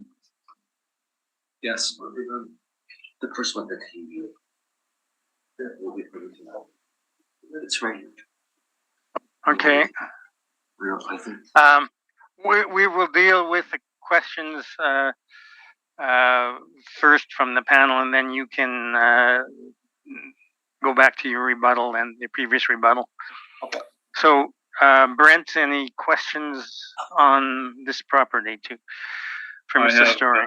I have no questions, thank you. Valerie, any questions? None, thank you. Okay, Mr. Wong, now you can then go back to your rebuttal. And Okay. So if everybody can look at page 1 again. yes. I guess the first couple properties on there. Sorry, the first couple of properties are in the 1960s, and the second 2 properties are 2015 and 16, and approximately 10 years newer than the subject property, but like I consider them in the same category. But the fair taxes indicated cap rate for 2390 McPhillips is 5%, and our calculated cap rate is. Mr. Story, please let Mr. Wong make his.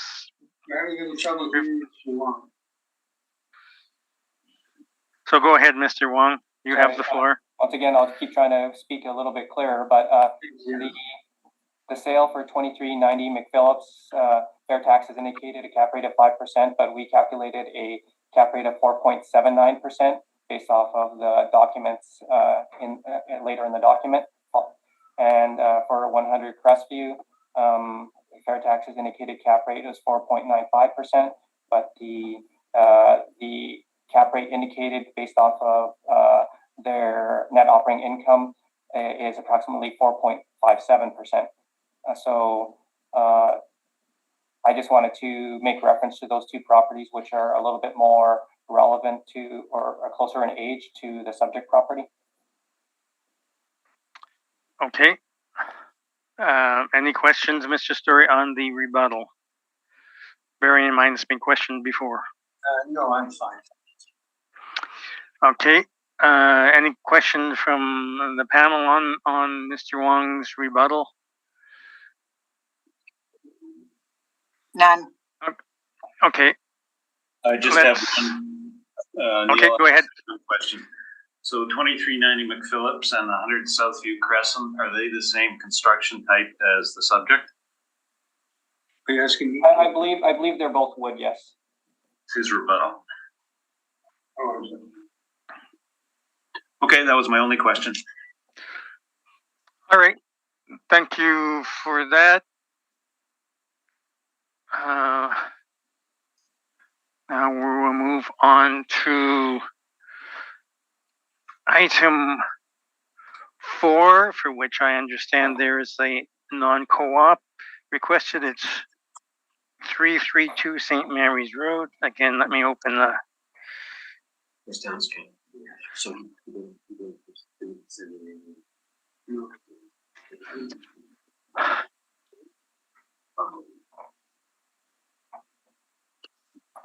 The last sale was 16.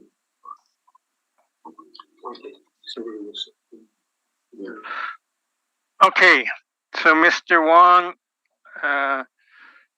332 St. Mary's Road, can you first of all read in the initial data and then proceed on a non-co-op? Okay. The subject property is 332 St. Mary's Road. The roll number is 060-900-11000. The file number is 22-3464. We are seeking non-cooperation for this property because for their 2020 income and expense information, we requested them to fill it out, and nothing was returned to us. If you go to page 9, page 9 is the we sent out an initial request in April, but because we didn't receive a response, we sent out another one in June, and the request that we made in June was assigned for, and it was sent, and it was delivered on, as you can see on page 9, and on page 10 is just a copy of the front page of the letter that was sent. So we sent it, and it was delivered, but we didn't receive a response from the property owner. So we are seeking, that is the reason that we're seeking non-cooperation. Okay, Mr. Story, are you doing this one?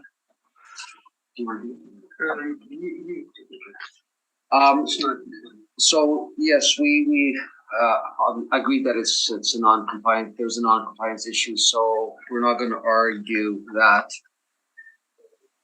And so, do you want us to proceed first then? Okay, let me just, is the panel, are you in agreement with a non-co-op then, Brent? Yes, they've agreed that the owner didn't cooperate. Okay, Valerie? Yes. All right, then we'll grant the non-co-op, and so Mr. Sikowski, I guess then you can proceed with your presentation first. Thank you so much. So this building is a 68-year-old building, very old building. It was built in 1954, and you could see that it was obviously upgraded by the picture on our front page. You could tell that there was some maintenance that was that had incurred on this building. But as my previous argument, the foundation, the walls, and such, the mechanical needs to be looked at much more often than if it was a new building. And as a result of the fact that it's a new building, we're asking, but as a result of the fact that it's such an old building, we're asking for a 6.5% cap rate. And that, we've already talked about the studies that we presented in previous briefs. And so based on a 6.5% cap rate, we're asking for a reduction to $792,000 from $1,020,000. And furthermore, there is no parking. Most of the parking, or much of the parking, is on the street. And that's our present. I'm sorry. Maybe I'll just clarify that. There's one parking stall, and Was there a fight for it every day? yeah. So again, just based on mainly on the age, on the fact that there's a limited amount of parking. In fact, there's only one stall. We're asking for the cap to be increased to 6.5%, and asking for the value to be decreased to $792,000. Thank you. All right, questions, Mr. Wong? No questions. Okay, Brent, questions? So the property sold in 2016 for 1.158 million.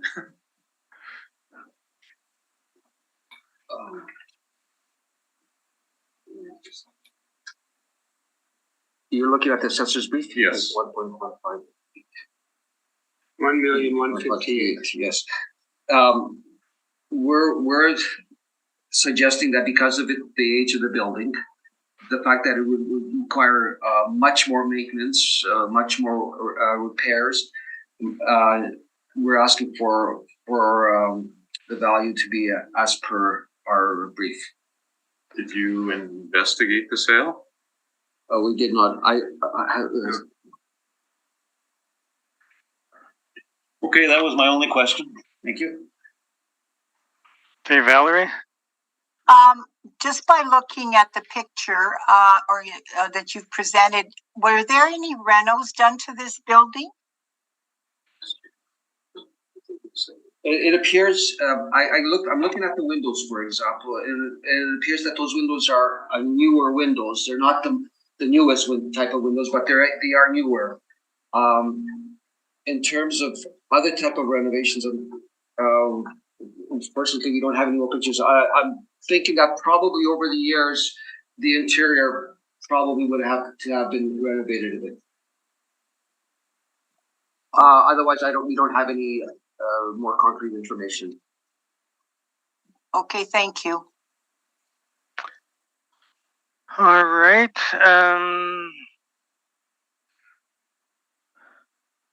Okay, I guess I was going to ask about the sales then and that, but you've already indicated you have no more information on that, so that's fine then. Mr. Wong, you can proceed then. Okay. The subject property is a residential apartment block. It's 2 stories high. It was built in 1994. Mr. Chair, we can't hear Mr. Wong. Okay, can you speak up, Mr. Wong? Yep. I'll try to speak up a bit.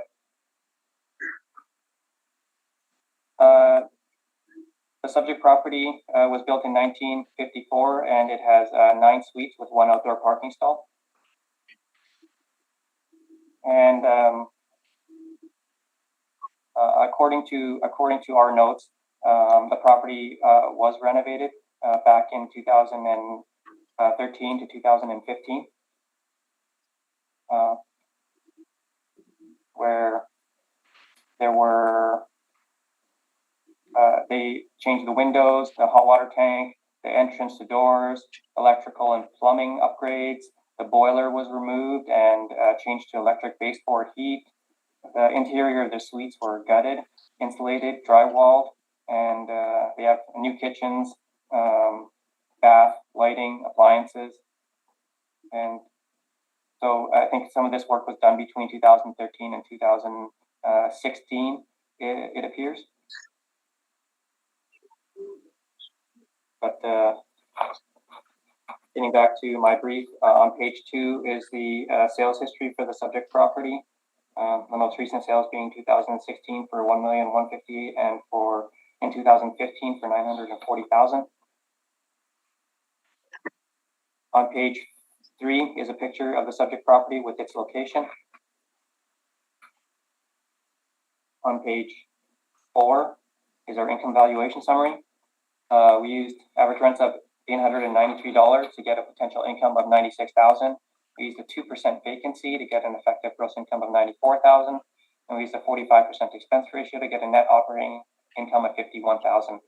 At the 5.05%, we have an estimated market value of $1,020,000.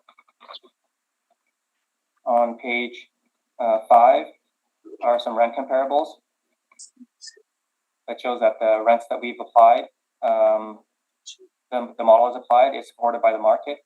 And on the bottom of page 5 are some expense comparables that range from 43 to 48%, which supports the model expense ratio of 45%.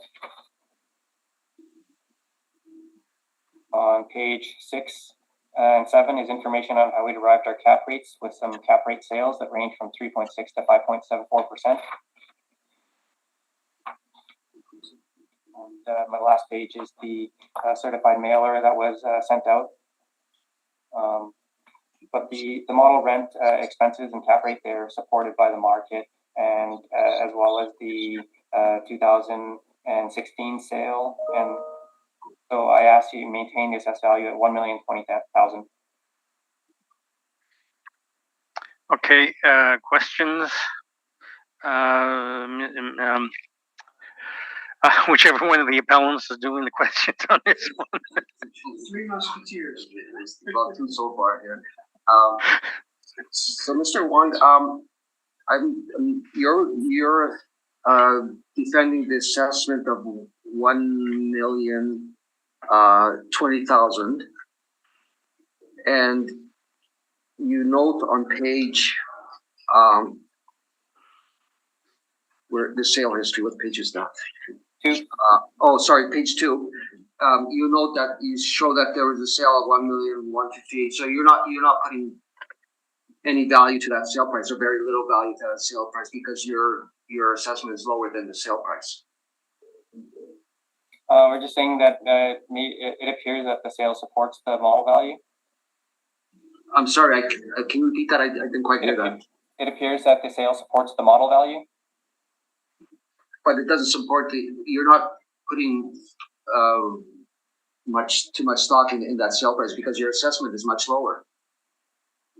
The assessment is model. I shouldn't say much, but about $100,000 lower, more than $100,000 lower. Yes, the assessment is model driven. Okay. And with respect to the upgrades, I think you said that there were plumbing upgrades. There were upgrades in each of the suites, I think, if I'm not mistaken.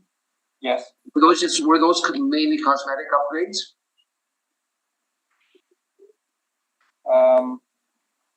Like I said, they included say windows, hot water tanks, doors, electrical, plumbing upgrades. The boiler was removed and changed for electrical baseboard heat. The suites were gutted, insulated, drywalled, and there were new kitchens, lighting, and appliances. That's the extent as far as I know. This building, I believe it's a wood building that has wood walls. The walls were not upgraded. Same wood walls. We have it as a masonry building. And the foundation? I am not sure. Was the foundation upgraded? I'm not sure. Okay. All right, those are our questions. Thank you. Okay, Brent, any questions of the assessor? I have no questions. Thank you. Valerie? The list of rentals that you mentioned, were there any price quotes or along with the rentals? No. A rough estimate? So were permits taken out? Actually, sorry. I believe that there were some permits taken out, and there was a permit that had the declared value $99,000.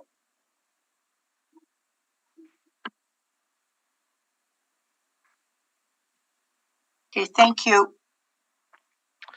All right.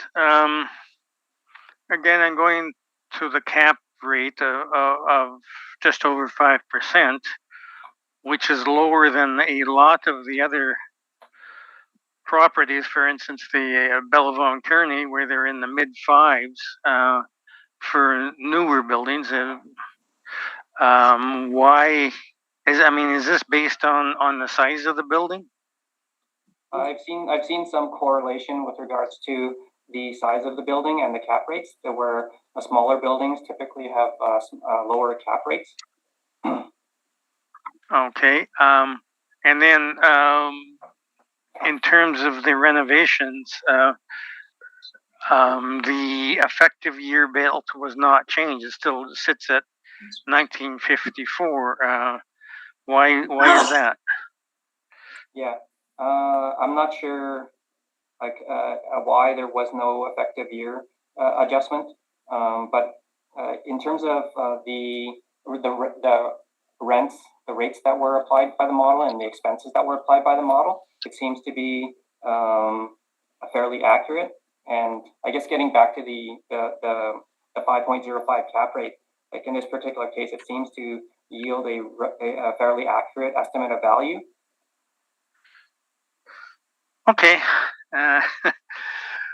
Some people could describe that as being chasing a sale, but it could be, but I don't believe that was the case. Like I said, the value.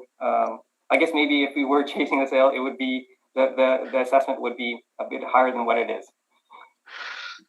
Okay, thank you very much on that one. So then we will go on to. Does anybody need a break? Right now we got 2 properties left. Anybody need a break? Three properties. Oh, no, 3 properties. No, 2 properties. One was withdrawn. Yeah. Yeah, we got St. Anne's Road and then Higgins Avenue. Well, let's take a break if possible. Okay, we'll take another 5-minute break till and then come back. Thank you. Okay, thank you. We will now proceed to 403 St. Anne's Road. Item 5 on the agenda. So, Mr. Wong, you can proceed. Okay, the subject property is 403 St. Anne's Road. The roll number is 080-036-57000. The file number is 22-3582. The subject property is a residential apartment block that's 2 stories high. It was built in 1956, but we have an effective year built of 1966. There are 14 suites with 10 outdoor parking stalls.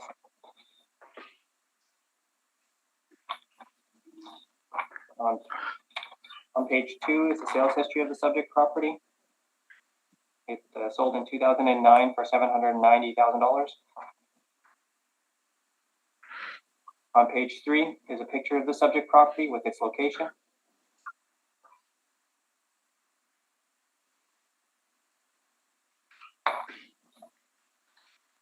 On page 4 are some interior photos of the subject property.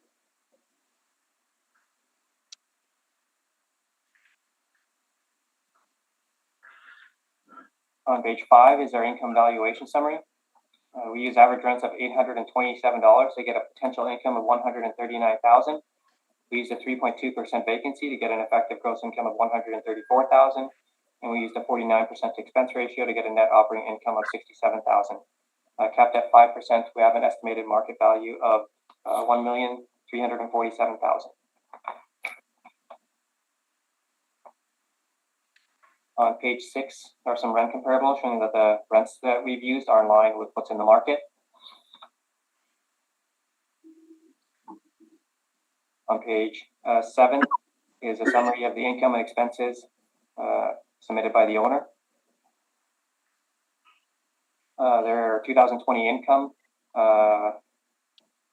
was $163,000 after removing some interest income, and their operating expenses are $68,000 after removing some major repairs and some amortization expense.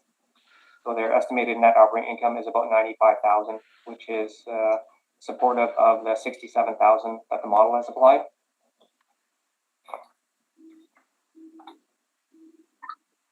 On page 8 and 9 is information on how we derived our cap rates and some cap rate sales that range from 3.6 to 5.74%.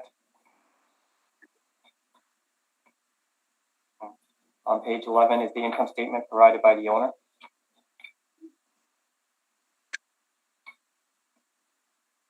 So when the model cap rate is supported by the market and their actual net operating income supports the model and is actually about 25,000 higher than the model. So I ask that you maintain the assessed value at 1,347,000.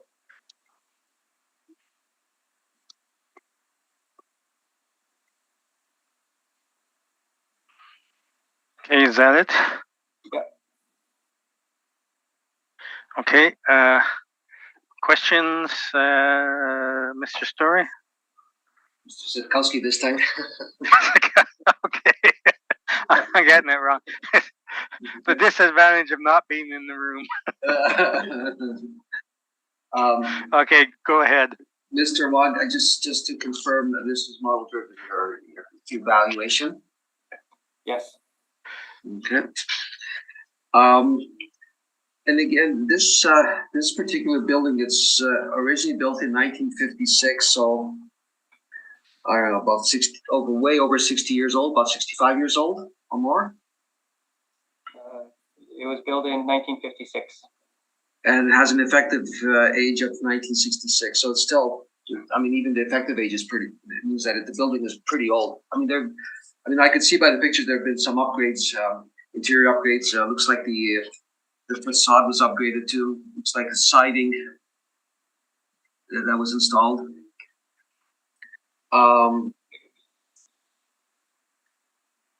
So I have another question, and if you don't mind turning to page 6, it shows here that that this units are 720 square feet in size. The units are probably smaller because that calculation includes hallways. I'm sorry, can you repeat that? I didn't quite hear that. The units are probably smaller because that calculation includes hallways. Oh, it includes hallway.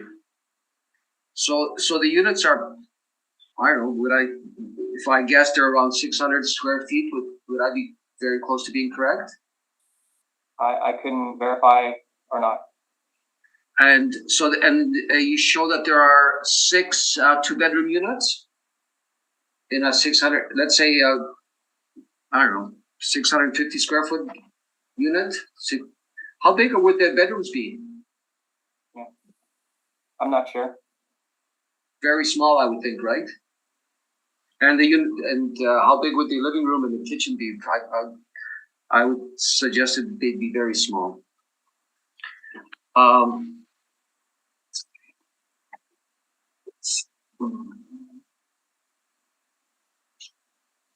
And those are my questions. Thank you. Okay, Valerie, any questions of the assessor? Were there any permits for any type of renovations taken out on this property?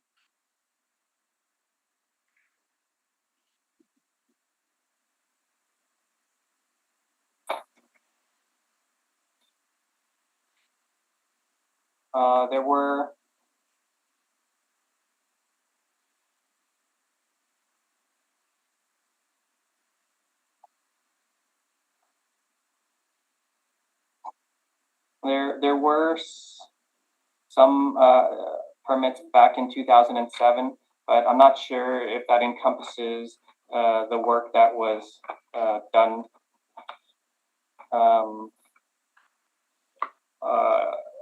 on page 4. It indicates that there has been work done to the bathroom and the kitchen and the living room, but that wasn't part of the permit that I'm looking at.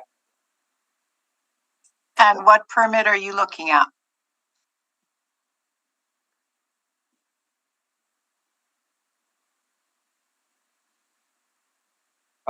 It was just converting a storage room to a 1-bedroom suite.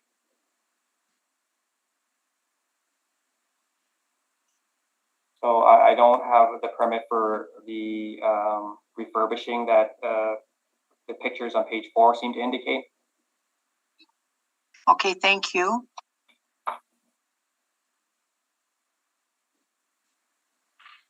Okay, Brent, did I ask you for questions?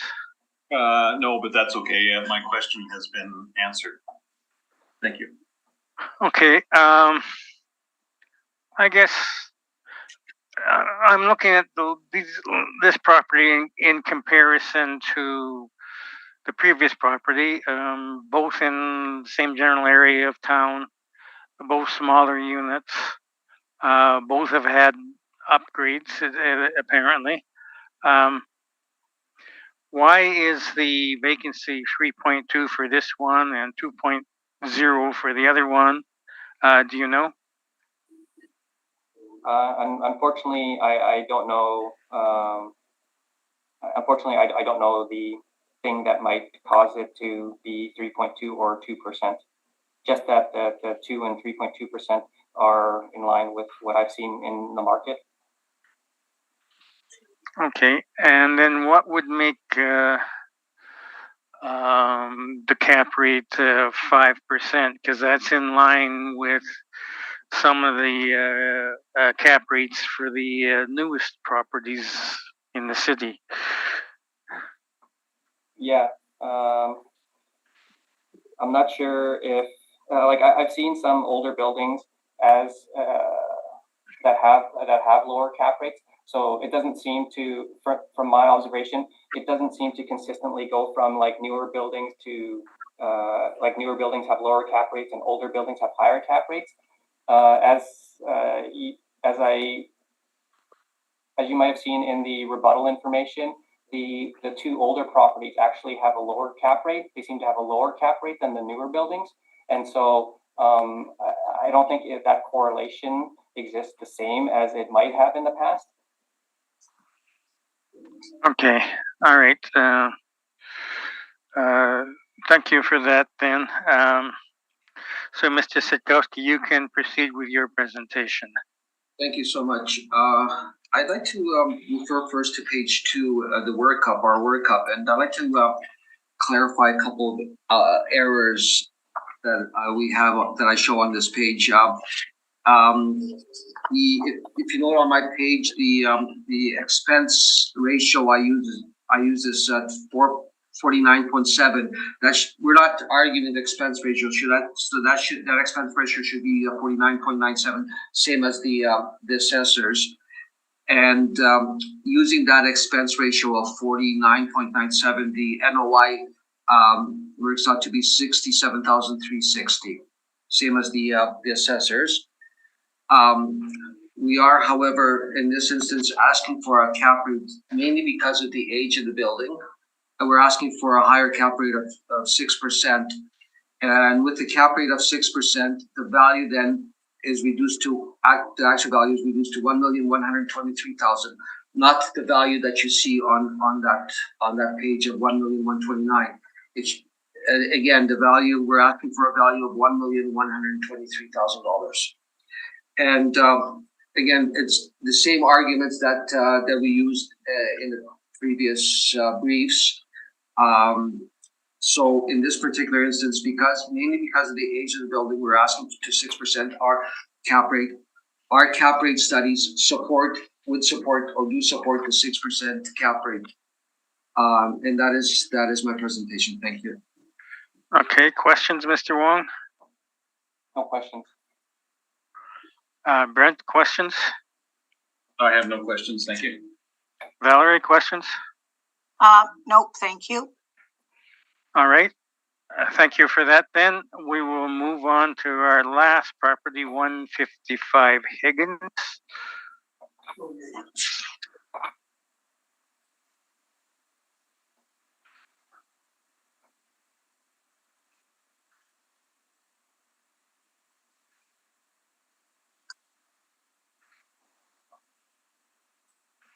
Okay, Mr. Smith, you have been previously sworn in, so you are still under oath.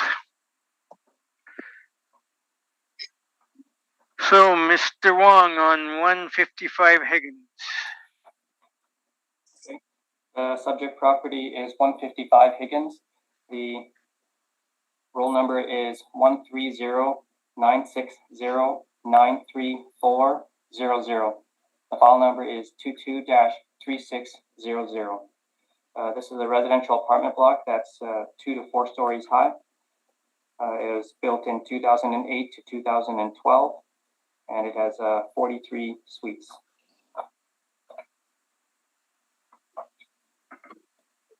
On page 3 is a picture of the subject property with its location.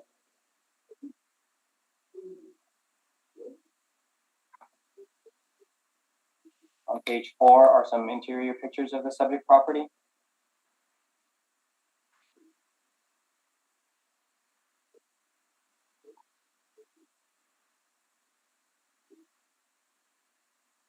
On page 5 is some information on the subject property.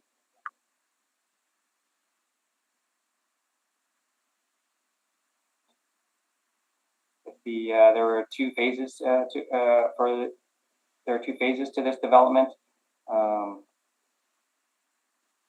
Phase 1 Phase 1's estimated cost is about 6.1 million and is catered towards students. And phase 2 is estimated at about 3.2 million and is catered towards families.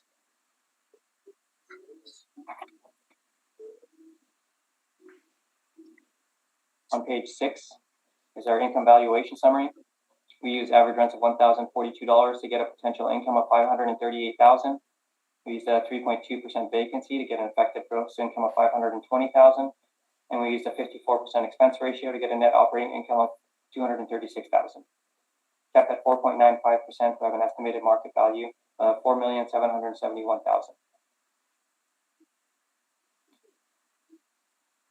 On page 7 are some rent comparables showing that the rents we've used are in line with what's in the market.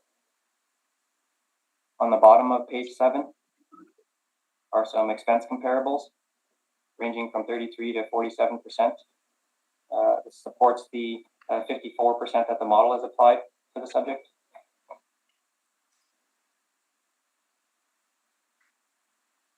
On page 8 and 9 is information on how we derived our cap rates and some cap rate sales that range from 3.6 to 5.74%.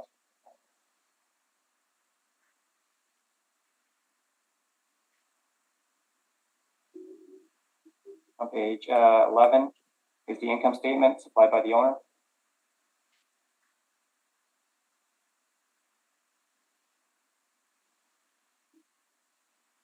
On page 13 are the permits that were taken out when it was first built in the 2007 timeframe. And on page 14 and 15 are a couple more permits.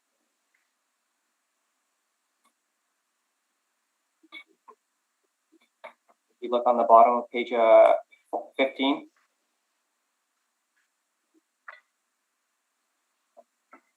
the total permit value is about $6,300,000. This supports the current assessment at $4,771,000.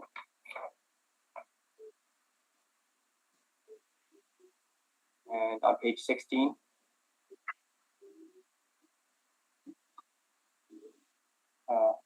are some CMHC market rents for newer properties. If you use the CMHC market rents, the estimated potential for the subject property would be $827,000, and this supports the model at $520,000. So it's the model is looking at this as a lower than average apartment building.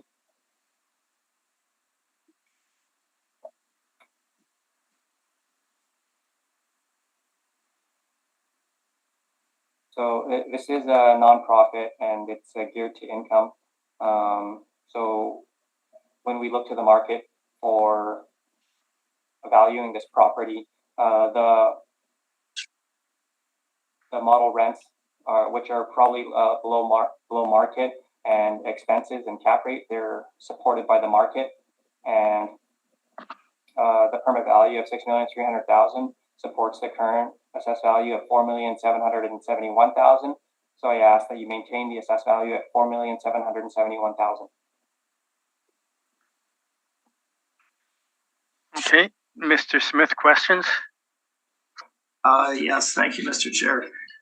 So the city's assessment valuation shown on page 6 This is all model driven. There's been no changes made to that. I believe so, yes. Okay. And the capitalization rate that is applied there, 4.95%, is that largely related to the year of construction? I think so. Okay.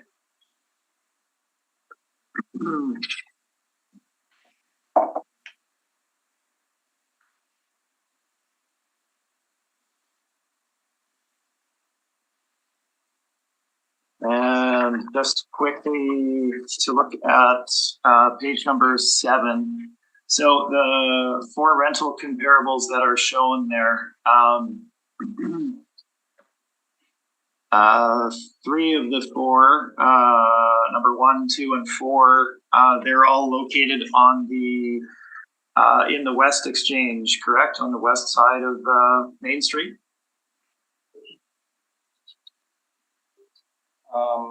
I'm not 100% sure. Okay, and the third one there, 500 Waterfront. So I actually represent that client. That property would be considerably, well, it's on Waterfront Drive to start, but it's considerably further south than the subject property. And would it be, knowing both properties, would it be, would you agree that that's a considerably nicer property than the subject? I would say it is superior. Okay.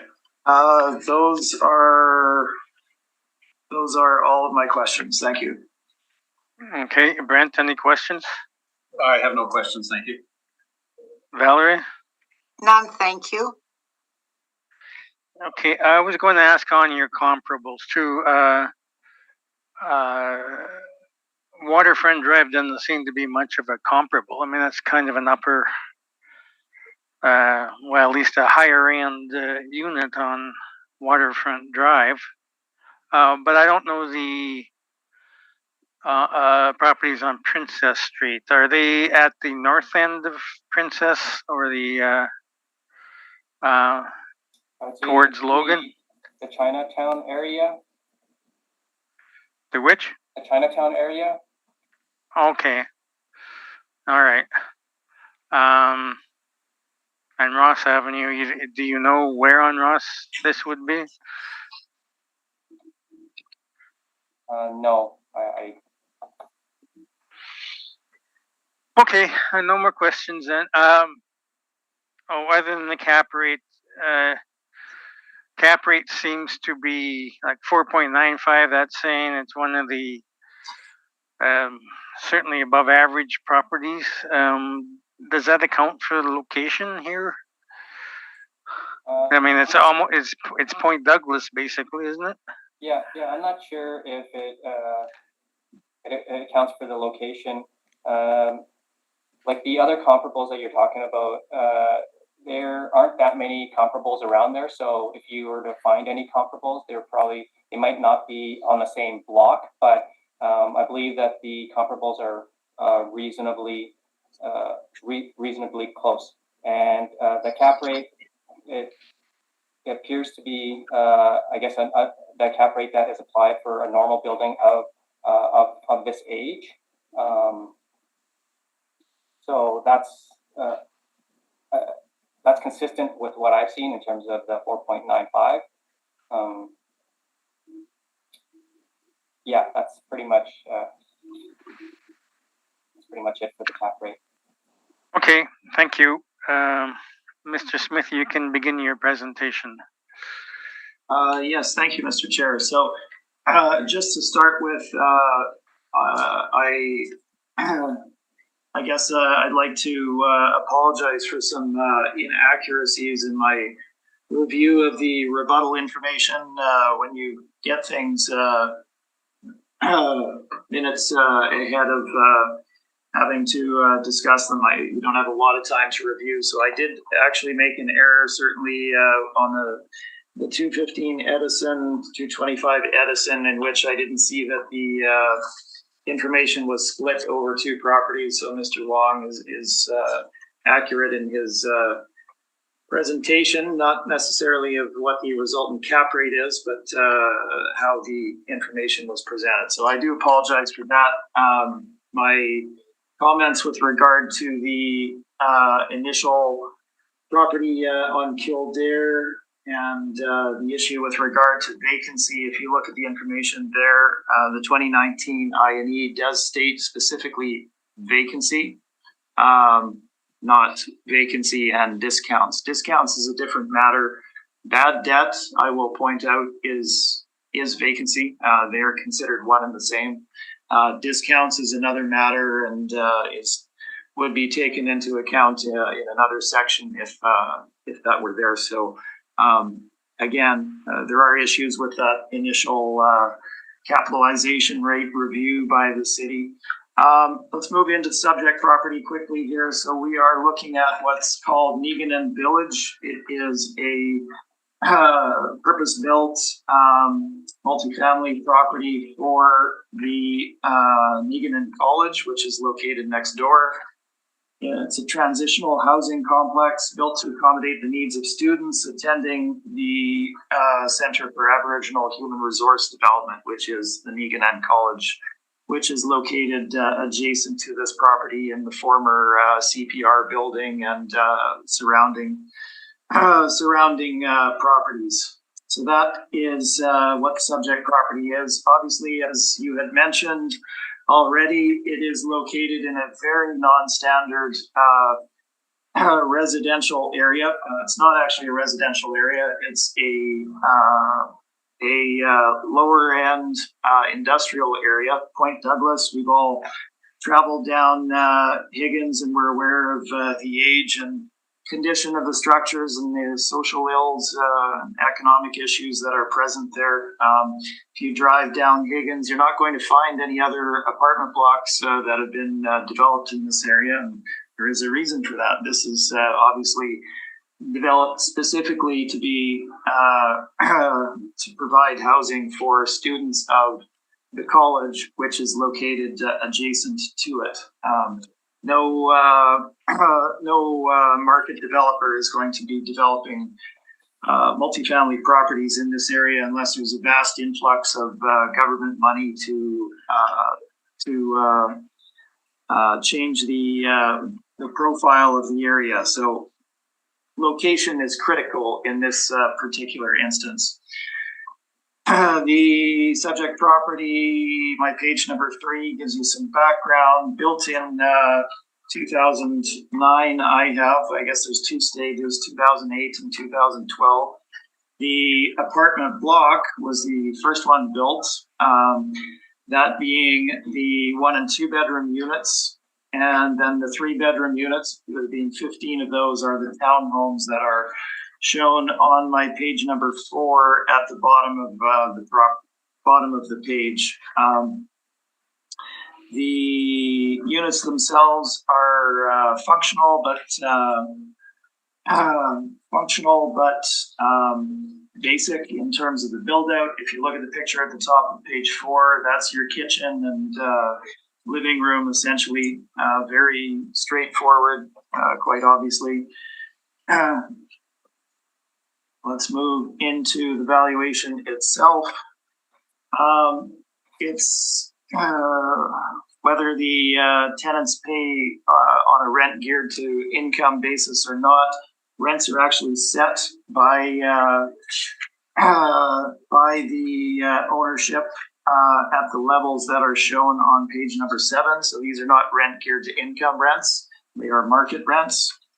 So please disregard the unit type. That was not changed on the left-hand side. So the first one is 1 bed, second one is 2 bed, and the final one is the 3 bedroom townhomes where it's 15. So 1 beds are ranging between $698 and $708. 2 beds between $905 and $919, and then the 3 bedroom townhomes $1,250 to $1,270. So full occupancy gives you 519,679 in gross potential revenue. If you look at the actual that they brought in at the bottom of page number 7, their rental income for the relevant year was $379,000 plus minor subsidy of $84.72, bringing you up to $387,609. So obviously well shy of 100% occupancy. If you look at the income and expense information for the property, which I have included in the addenda, you can see that they are operating at 27% vacancy for the relevant year as of March 31st, 2021. So that explains the gulf between what they brought in and the gross potential revenue. Now, let's flip forward to my page number 8 and deal specifically, or rather page number 9, and deal specifically with that issue of vacancy. So we're operating in the COVID timeframe, and obviously there'd be restrictions placed on occupancy in units, as well as occupancy in the college. The college wasn't able to operate, therefore there wouldn't be significantly lesser need for housing of students, which would have a minor impact, have an impact on vacancy, obviously. So if we look at my page number 9, you can see that they had 27% vacancy in that year leading up to March 31, 2021. So that's 1 year. Let's go back in time, beyond the COVID timeframe. 2020, still in COVID, they were at 15%, so that would be a portion of that year. 2019, 24% vacancy. 2018, 29% vacancy, and onward. So typically the property operates at vacancy level that is outside of the norm of typical market apartment. We do need to account for this in the valuation. However, we're not obviously going to ask for 25% vacancy or anything of that nature, but the vacancy issue does need to be dealt with in the valuation. So we have applied a vacancy rate of 10%. The expenses for the property, bottom of page 9, that same March 31, 2021 year, operating expenses were $327,000, which would come to a little over 68% of effective gross income. Now, we can't value the property on that basis. It would give you an artificially low market value if we applied the actual expenses. It would drive, again, an artificially low market value. So what we have done to reflect that is apply the City of Winnipeg's expense allowance of 54.67% in our valuation, giving us an expense allowance of $267,765. Now, I will also point out that we have townhomes on site, which again typically have some higher expenses associated with them as well. Let's move on to capitalization rate, probably the main component of this. At least, 2 out of the 3 of you I know have heard this directly from me, so I'll try and be brief about it. But we're dealing with a nonprofit affordable housing property here, and they can't be directly compared to market transactions. You need to take into account the additional risks that a property investor would face in looking at an acquisition of a property like this.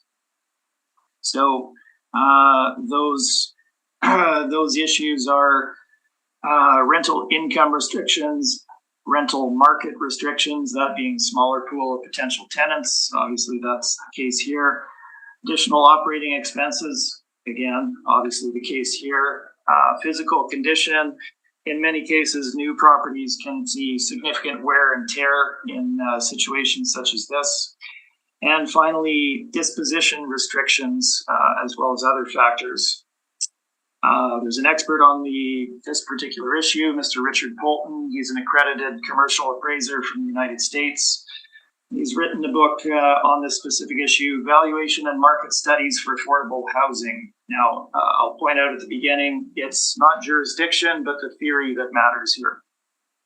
He states, developing a market-derived cap rate for an income-restricted property begins with an analysis of the available rates for similar unrestricted properties. Then these rates are adjusted based on the risk factors that an investor would consider in developing a cap rate. The result is a cap rate based on market factors and associated risks. In the final analysis, property tax assessment must take into account the public purpose of the project, the overall benefits and burdens, and the restricted nature of the operating rents.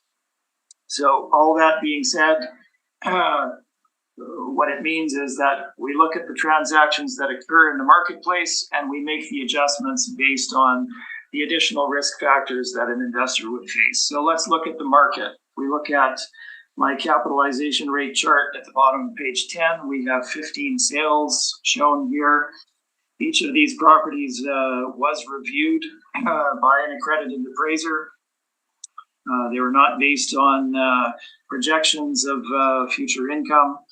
The capitalization rates are shown for you there.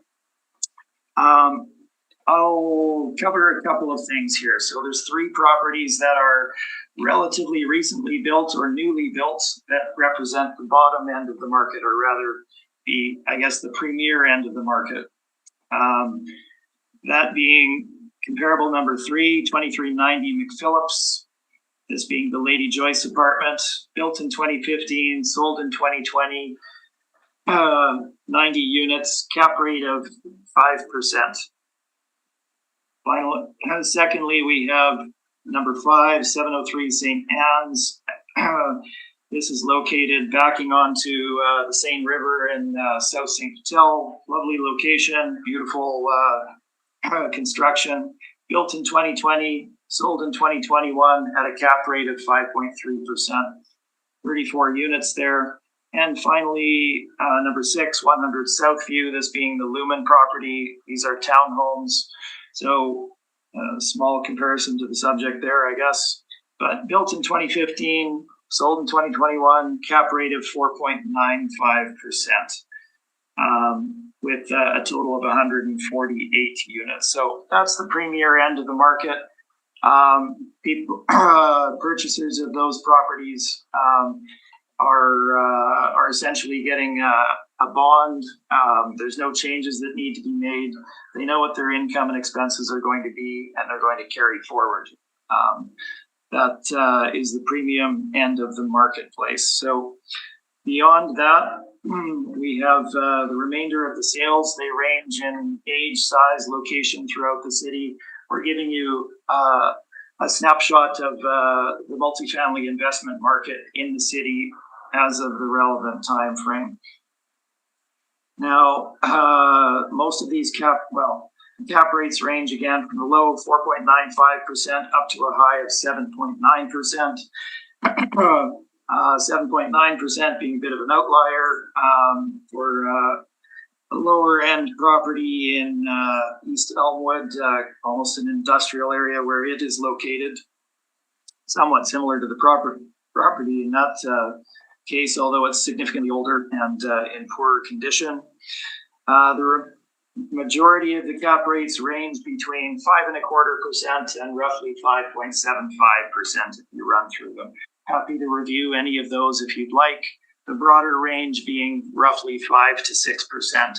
If you flip forward to page 11, we have backup in the form of information from 2 of the national and international commercial real estate brokerages, Colliers International and CB Richard Ellis. I've given you a 3-cycle summary of their multifamily cap rate reports. If you look at the Colliers information, they are indicating stable cap rates essentially over that time frame. High rises ranging between 5 and 5.75% in 2016, 5 and 6% in 2018 and 2020. low rise being 5.25% to 6% in 2016, and then 5 to 6% in the two latter cycles. So again, pretty stable information there. Moving forward, CP Richard Ellis essentially backs this up. They have a bit of a different take in that they have high rises between 5 and 5.75% in 2016, low rises between 5.5 for low rise A and 6%, 5.75 and 6% for low rise B. Moving forward in the 2018 information at the bottom of the page, that essentially mimics exactly those figures, and 2020 is shown on page number 2013. So again, we're looking at low rise between 5.25%, 5.75% for low rise A, 5.5 to 6% for low rise B. Now, subject property, while relatively recently built, obviously is located in the location that it is. You can't change that. If you were to make it a market apartment, demand would not be strong for living in this particular area. So at a very minimum, and I do mean minimum, and I'm being generous here, we would be at the high end of the range at 6%. And that would take into account the fact that the property is relatively newly built. Again, as you can see by driving down Higgins, the market does not support development of multifamily properties in this area because of the area that it is. So when we apply 6% cap rate, again, we're being quite generous in that valuation. So this is all summarized on page number 15. And you can see that applying the 6% cap rate gives us a final market value of $3,534,000. That is my presentation, and I'm happy to answer any questions. Okay, Mr. Wong, any questions?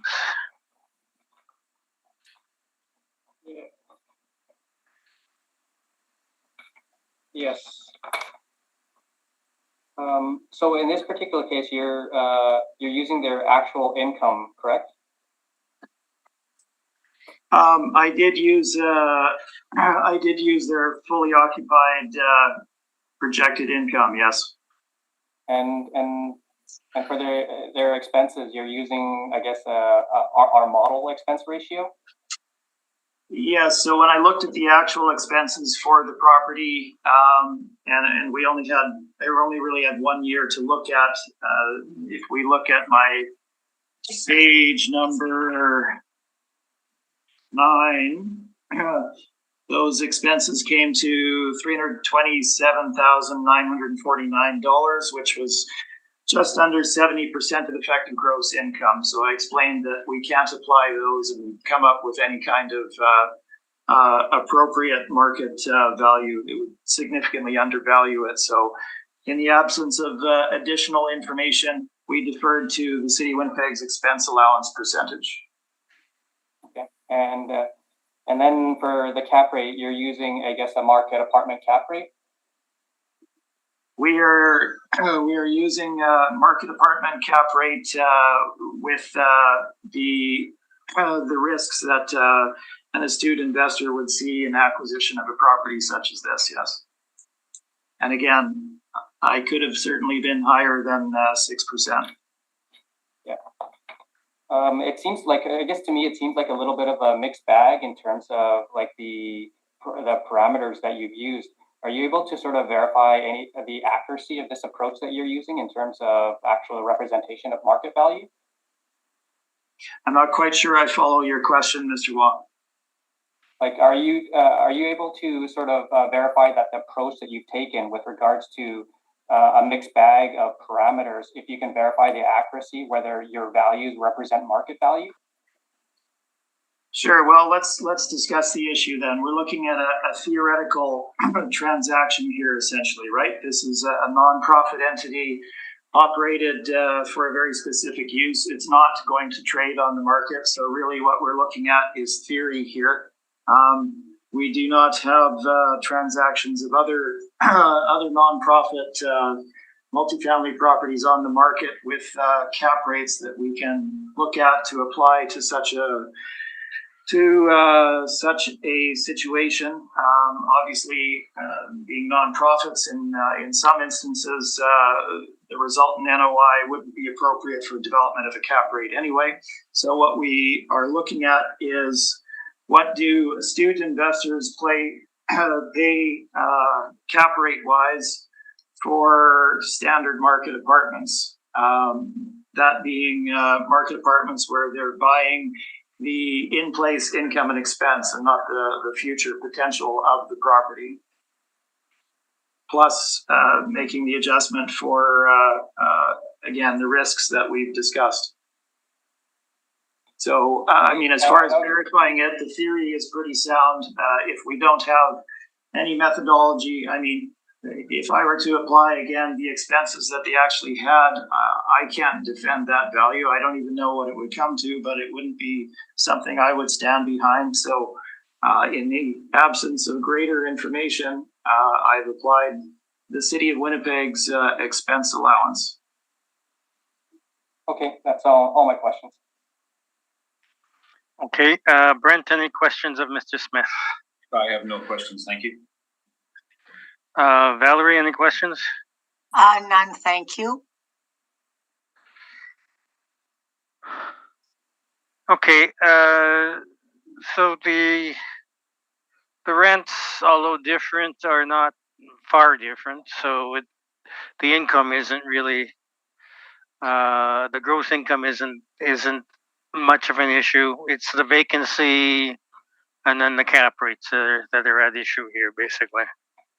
That's right. I don't know, maybe this is a bit speculative. Can you, if this is subsidized housing, why is the vacancy rate so high?